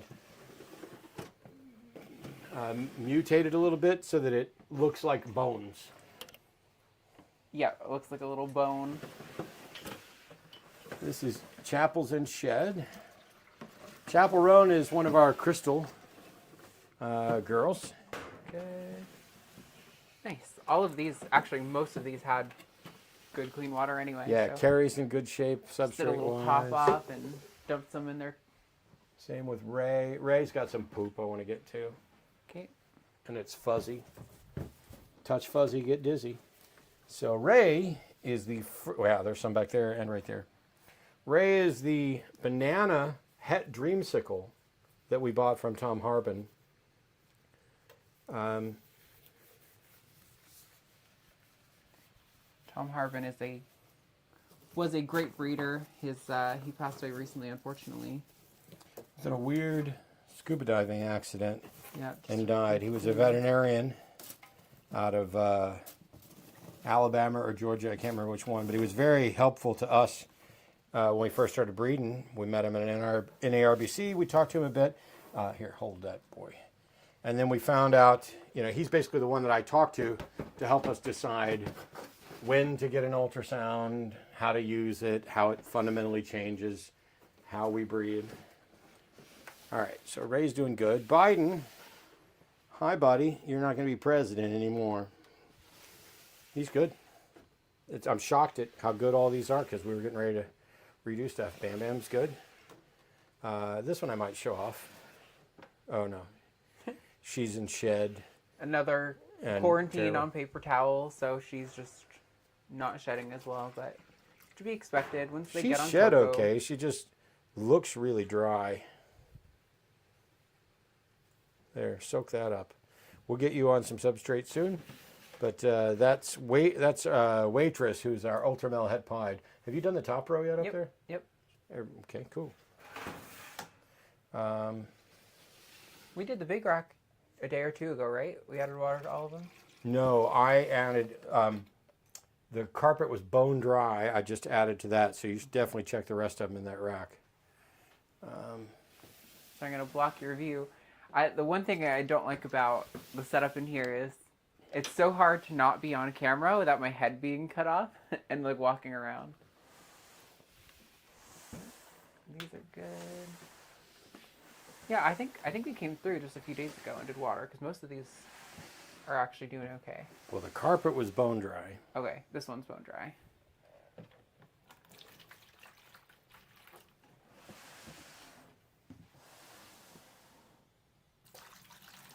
Is there eggs in any of these? No. I don't think and many of these were too close the last time. I was telling him there's a non-zero chance that we could get eggs, and there's a non-zero chance that the eggs downstairs could all hatch at the same time. Yeah. They're very close. They're going to pip any day now. This, by the way, is our regular albino, not lavender albino, but regular albino black pastel male. And you can see how that black pastel really opens up the alien heads and everything in conjunction with that. Like, it wouldn't surprise me to find out that this is Barnhart, but...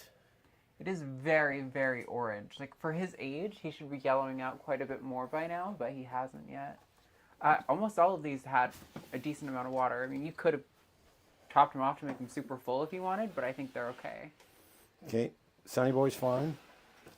That's fine. Chandra. This is the first snake, the first ball python that Arden bought after we got Skeletor, despite the fact that she's almost twice his size already. She is a super orange dream, Enchi. She's and beautiful. I can't believe how pretty she is at 1.5 years old. Yeah, she's got great color, crazy appetite. She was actually the first snake to bite me because she just had crazy appetite. She was wanted food all the time, and I grabbed her one time and she just turned around and tagged me real fast. Okay, Al is fine. Ronald is fine. One of the het sunsets could have eggs because they were all pretty close. Okay, this is, wow, you're having a bad shed. We need to get you She's on cocoa some too, moisture. so that's just needs some moisture. That's the Cypress red stripe, right? Yep. Het clown? Posset clown? Posset, yeah, we're breeding her to a clown the second we get there. All right, so then we have 3. There's a regular that is possibly Het Sunset. Hi. You don't look like you've got eggs ready, but you're getting bigger. Need to vacuum this room after too. I vacuumed it before we started, but I spilled shit. That's a pastel Het Sunset, or possibly Het Sunset. We'll find out, because they've all been breeding. Come on. Nope. Nope. They all really thick. At least she especially looks like she is ready to lay. Okay, I'm putting a glove on. Gonna pull Chani. I'm going to pull out Chani. Oh, this is the wrong glove. Where's the other glove? I don't know. I haven't used the gloves in ages. All right. Well, I'm not picking her up without a glove. I got this. Oop. Okay, so Chani. Oh, are you in shed? Yep, she looks pretty blue to me. Yeah, all right. We're not going to pull you out. You look okay. Chani is my Woma that will almost always bite and has hung on to my finger for more than 10 minutes. Come here. Wish I could see the chat from here. I can pull it up on my phone. But her boyfriend, Paul, is Such a good boy. one of my favorites of all the snakes that we've ever had, because I wanted, so this is Australian. It's a Woma, which is Aspidites ramsey. There are only 2 species in the Aspidites genus. This one and Aspidites melanocephalus, which means black-headed. And black-headed pythons look very much like Womas, except they have a black head, and the black part of their head goes all the way back like several inches. And so they hide underneath rocks and they stick just their head out, and that black head allows them to absorb all the heat and thermoregulate. If you take a look at the belly, this is almost a peach, a freckled peach belly. And he is pretty light colored. There are some darker varieties, but he's just a really sweet boy. I don't think he's ever even made any attempt to bite or show any agitation. No. He's not crazy head shy. He's just pretty relaxed. Lemon Peel Angelfish said, how many snakes do you have now? We don't know officially because we breed and we sell snakes. So the number kind of vacillates for us. Probably around 150, but not I mean, we could look. So there's 40, and there's 20, so that's 60. and that's 10, which is 70. And then there's 9 more, which is 79. And there's 16 in the racked up. There's 19 downstairs. 19 downstairs. So 79, that's 98. And then there's 2 corns make 100, 2 more is 102. The hydra's 103. The girl carpet's 104. The Crebo's 106. And then there's all the hatchlings in the other room. Probably, I think there's like 25-ish hatchlings. So we're probably under 140 now. We no longer count how many snakes we have. It's how many racks we have and how many rooms of snakes we have. Yeah, Brienne Darty, sorry if I said your name wrong, said, I've fallen too far down the atheist rabbit hole, but I guess I'm subbing for snake content now. Thank you so much. We want to do more on this channel, but really this is kind of just like our place to have fun and do a bit of like accountability streams to be like, we're going to do the chores that we have to do, but at least like hang out and do a Q&A because we love to talk about our snakes. Did you see the Sonoran girl? She's just started shedding. Like it's just coming off her head, so she looks like crap right now. Oh, yeah, she's got to work it off. But once we get the substrate in there and everything else. Oh, I promised them I would show off the doom rolls. So I'm going to pull out Asuka. She's the bigger. And if you want to get psychosis, we can show the slight difference between them. Hey, girl. We're not really sure what to do about breeding them because I heard mixed things. One person told us cohabbing them is the best way to breed. Another person told me if you cohab, they eat each other. So I think those are such diametrically opposed pieces of advice. So this is a doom rolls boa. And what I love, for me on the side, I don't know if you guys can see it, is every one of these dark areas looks to me like a luchador mask. Like, she's a little bit prettier than him, I think. She's got slightly more saturation in her color. She's also almost a year older. Yeah. But it's fine because the males can breed at a younger age than the females. So in about a year and a half. Oh, she's deep in shed. Her eyes are gray. Yeah. In about a year and a half, she'll be good to go. And he'll be good to go. And yeah, this is, we love these. Like, I like holding them. They are just really. Also, if that's her color, well, she's deep in blue. Yeah. That tells you something about how beautiful she is. Also, I feel like the lighting is a little dark. Can you guys really see? Why don't you move back? Oh, there you go. Yeah, I think they just need to be a little closer. Yeah, there you can see the masks right there. Yep, absolutely. Nice. Oh, they almost kissed. But anyway, yeah, this is Asuka, our girl. And in both the cases with the boas, down one, yeah. Our girls are older and bigger than the boys by about a year, and that's kind of what we want. And so, yeah, that's one type of boa. And then this, I already showed them off before, but, oh, hi, you're not a boa. You're the boa. Oh, man, he is so gorgeous. I genuinely think this male right here is the prettiest of all the boas that we've ever put into the collection.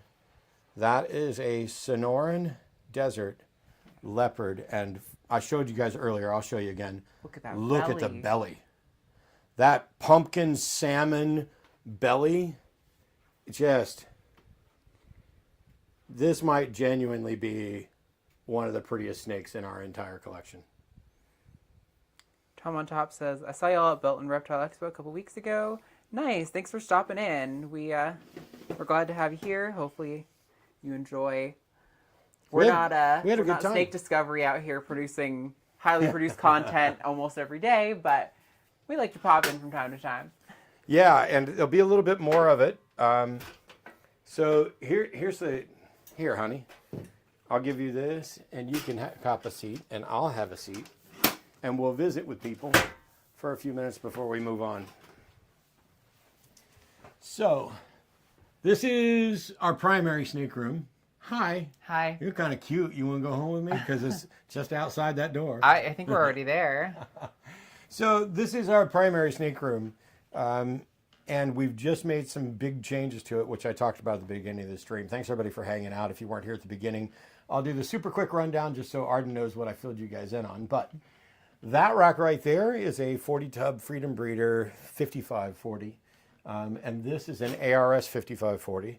The short version summary of what I said at the beginning is if I had to buy one of them new, I would buy the Freedom Breeder one every single time new, primarily because the rails that the tubs ride on go all the way up to the front edge, and because you're likely to get the shelf with it. And the tubs are just a little lighter and seem to be less prone to cracking than the ARS tubs.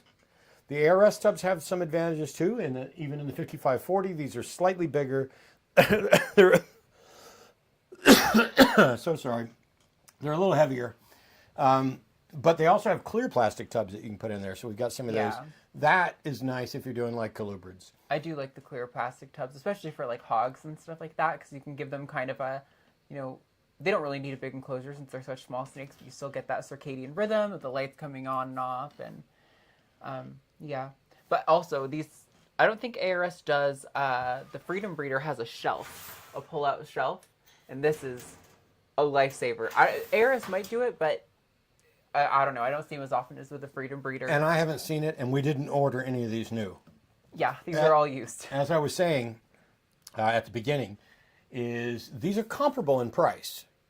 They're both about brand new, not counting shipping, probably $3,500 or so, with a set of tubs. They can go up to $4,500 once you add in locking wheels and electronics and the shelves, because the sliding shelves are optional. But we got both of these used, and we also just bought an ARS 5040. So this is the 5540, which means the 55 quart tubs. The one downstairs is the 5040, and that's where we moved all the colubrids into it. So it's it's not a 40 tub rack. It's 32 tubs because it's only 8 levels of 4 tubs. Right. And then there's one big boa drawer on the bottom, which we don't know exactly who's going in there. I think it's probably going to be Hydra's girlfriend whenever we get her. But also I thought today, Tarzan is so much prettier than Jane. Sorry, yawning. That I think we should move Tarzan down in an enclosure downstairs. I could see that. And put Jane up here so she's got privacy for breeding, and have Tarzan be the show-off snake because he's prettier. Yeah, I definitely agree with that. Brienne asked, do you recommend certain snake for beginners? What's the best type of place to get one? Definitely check out your local snake expo. There's some in almost every city in every state. If you just type in local snake expo, you will find some. And then they'll start popping up for you all over the place because, the algorithm. That's the best place to look for one, because I definitely recommend get them from a breeder. Do not get one from Petco. They overcharge you insanely for animals that some Petcos do a good job. Most Petcos don't do a great job with their reptiles. And by the way, when she says Petco, she means Petco, PetSmart, whatever. Yeah, all of those stores. We're not picking on any one of them. Our top 3, and this is, by the way, us just doing what we do and interacting, and we have the same top 3 list and probably the same top 5 list. And so in the top 3, and I'm not going to put them in any particular order because it's going to depend a little bit on, and we're talking for beginner here, but ball pythons, African house snakes, and corn snakes. Those are probably the top 3. Then in at number 4 and 5 are Western hognose snakes, and probably anything like king snake, milk snake. Sure. That's probably number 5. What would you put in there? Because you might. I mean, I love so king snakes and milk snakes are all part of the Lampropeltis genus. So anything in that genus I really like. They're definitely more of a number 5 though, because they can be a little bit more food motivated, where every time you open the enclosure, they kind of automatically assume they're getting fed. Although so we got a couple corn snakes that do that too. That's true. So it could just lead to maybe a slightly higher chance of you getting bit. Getting bit really doesn't hurt. It's not a big deal. But I think for a first timer, it can put them off of snakes if their first interaction with one is one that they think is hostile. Snakes don't really get hostile. Snakes are only defensive or food motivated. but it can make you feel nervous to interact with them. So I prefer recommending something like a ball python or a house snake, where your chance of getting bit is a little bit lower. And you're going to have more of a fun time handling it. That way you love snakes, you're motivated for snakes, you kind of learn to appreciate the diversity of snake behavior a little bit more. Yep. Before you move on to those snakes that are a little bit more troublesome.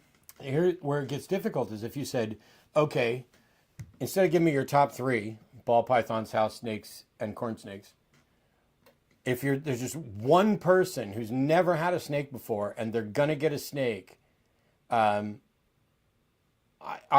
already know which of those 3 I would say is probably the best beginner snake. But if you had to pick one of those 3, which would you go with? Probably ball python, honestly. I mean, I love house snakes, but I think ball pythons, they come in so many different colors and patterns that I think it really can get someone motivated to love reptiles and really be into the hobby. So I'd probably recommend ball pythons first, personally. Once upon a time, I think I would have said balls without much thought. Now, if they're all sitting on the same table and you have nothing and you don't know anything at all about reptiles, the husbandry for house snakes is a little easier than it is for ball pythons. And the husbandry for corn snakes is easier than both of them. Yeah. The handling, so it's like if you just went husbandry, it's corn snake, house snake, ball python. If you went handling, it's probably house snake, ball python, corn snake. House snakes are really fun to handle. They tie knots on themselves. They hold back onto you, so you don't have to do... Like when you're holding a hognose snake, they're terrestrial. They want to burrow. They want to get to the ground. So you're kind of always treadmilling, keeping them in your hands. Whereas when you're holding a house snake, it just kind of views you as a tree. So it starts wrapping itself around your fingers.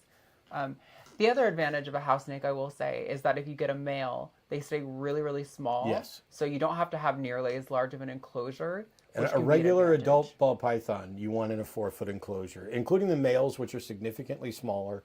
If you had a teeny tiny male, it'd probably be fine in a 3-foot enclosure. It's just, generally speaking, adult ball python, you want a 4-foot enclosure. You're going to need a hot spot of about 90 degrees. And you're going to want, the cool side to be maybe between 70 and 75, which means you're going to be room temperature for most houses with a hot spot. You also want to make sure that you buy a thermostat, and you don't want any of this stuff, the cheap analog, let me stick a dial on the wall of my enclosure. That's not a thermostat. I'm talking about something like that, which actually you can't see because I can't take it out the side, but an electronic device where your heating element plugs in and there's a probe. You can get them for $17 on Amazon, but you can also spend hundreds on them. So for example, those up top up there, those are 2-zone. See if I can tilt it back just a little. It's just barely out of frame. Those are 2-zone thermostats that control the temperature on both of those racks. Not sure if you can really see them. This one is a Freedom Breeder model, and that one's a Vivarium Electronics VE300X2. But maybe you can see this. If I pull it just a little bit. Can they see that? Yep. Okay. Yeah. This is the $16, $17, maybe $20 if you're going crazy on Amazon. Be in link. And what you do is you set your temperature, you run the probe over to the heating element and put it on the heating element. And so this is set to 94 degrees, but that's not what the temperature inside is. You put it right on the probe so you get the best measurement all the time of what the actual heating element's temperature is. And then you use a heat gun, a temperature thermometer, to determine the temperature at the hot spot. That together allows you to get the thermostat. Wow. My friggin' meds are doing this. I know. Set up so it can properly monitor, and then your husbandry will improve. Biggest problem we have with all the snakes, and it's only with the ball pythons, I don't notice this with anybody else, is keeping humidity up. Some of them do better. Like right now, the house is like at 55 to 60% humidity. Just so you know. Average 60 probably. The snake room here is higher. Inside the tubs, it's closer to 70% most of the time. But if there's not good substrate in there to keep the humidity up, if your husbandry falls off and you forget to check water as often as you should have, the humidity drops off. And so you start getting worse sheds. But the nice thing is you can spot it pretty quickly. You can easily put them in a tub, let them soak and get better. Yeah, they do get RIs pretty easily too if you overdo Right. the humidity. So it can be a little bit difficult that way. Tom on top says, do y'all do reptile breeding full time or do you have other jobs? We both have other jobs. Yeah. This is definitely a hobby right now. Although we're kind of trying to turn it into business. I would like to get the hobby to be profitable enough where maybe we could bring on a person as like an employee or a team member to allow us to do our job still full time and to make this like a full time business, even if we're not working at it full time. Give them a link to go buy T-shirts. She made this wonderful Epic Loot Exotics logo thing, and you can buy T-shirts with it on it, and it'll help out. Yeah, we both do additional stuff, and I have and have had probably more jobs than anybody should, because I am, depending on mood and who's hiring, a professional speaker, lecturer, debate, magician. I've toured doing magic shows, but also, I mean, and I don't just like, I could lecture on snake stuff. I could lecture on philosophy, religion, skepticism, all kinds of stuff. And so we do stuff on a number of different YouTube channels, as well as like, well, I might go back out on tour here soon. I spoke to somebody yesterday who's offered me a chance to go back out and do some more tours. For those who don't know, I've done speaking events, touring the country with Sam Harris, Richard Dawkins, Jordan Peterson. We did an event, a bunch of others, but we're looking into stuff like that. Yeah, the snake stuff is just, we love it. Yeah, it's kind of like, excuse the analogy, but it's kind of like when you're a weed dealer and you just sell enough to pay for your own hobby. It's kind of how it goes for us. Like It is. It sustains itself. But yeah, we both work full time. I do graphic design and production and media management. So, yeah, which is actually what I'm about to run and do. In 15 minutes, I have to go start pre-production for a show. Are you the producer tonight? I haven't talked to anyone about it, and I think by default it falls on me. So yes. It'd be funny if Jimmy hasn't answered you and all of a sudden you both show up to produce at the same time. I will text him before I start, but yeah. So we are planning to go out maybe tomorrow. I'm going to say maybe just because I really want to do it. I know. me Also, I too. saw this. Did you see that? And I'm wondering if that's similar to the one that was on the neck. That one looks worse than the one that you had on your It neck. doesn't feel, I don't notice it at all until I touched it. That's But weird. anyway, we need to wrap up the stream because you got stuff to do. Yep. Yeah, epiclootexotics.com will get you. Our website is links to our merch shop and our Instagram and all that good stuff. So if you want to go there to help support, that would be great. Instagram is my favorite for the reptile stuff, so go check us out there for sure. But otherwise, we'll see you guys later. Thank you so much for hanging out. Bye.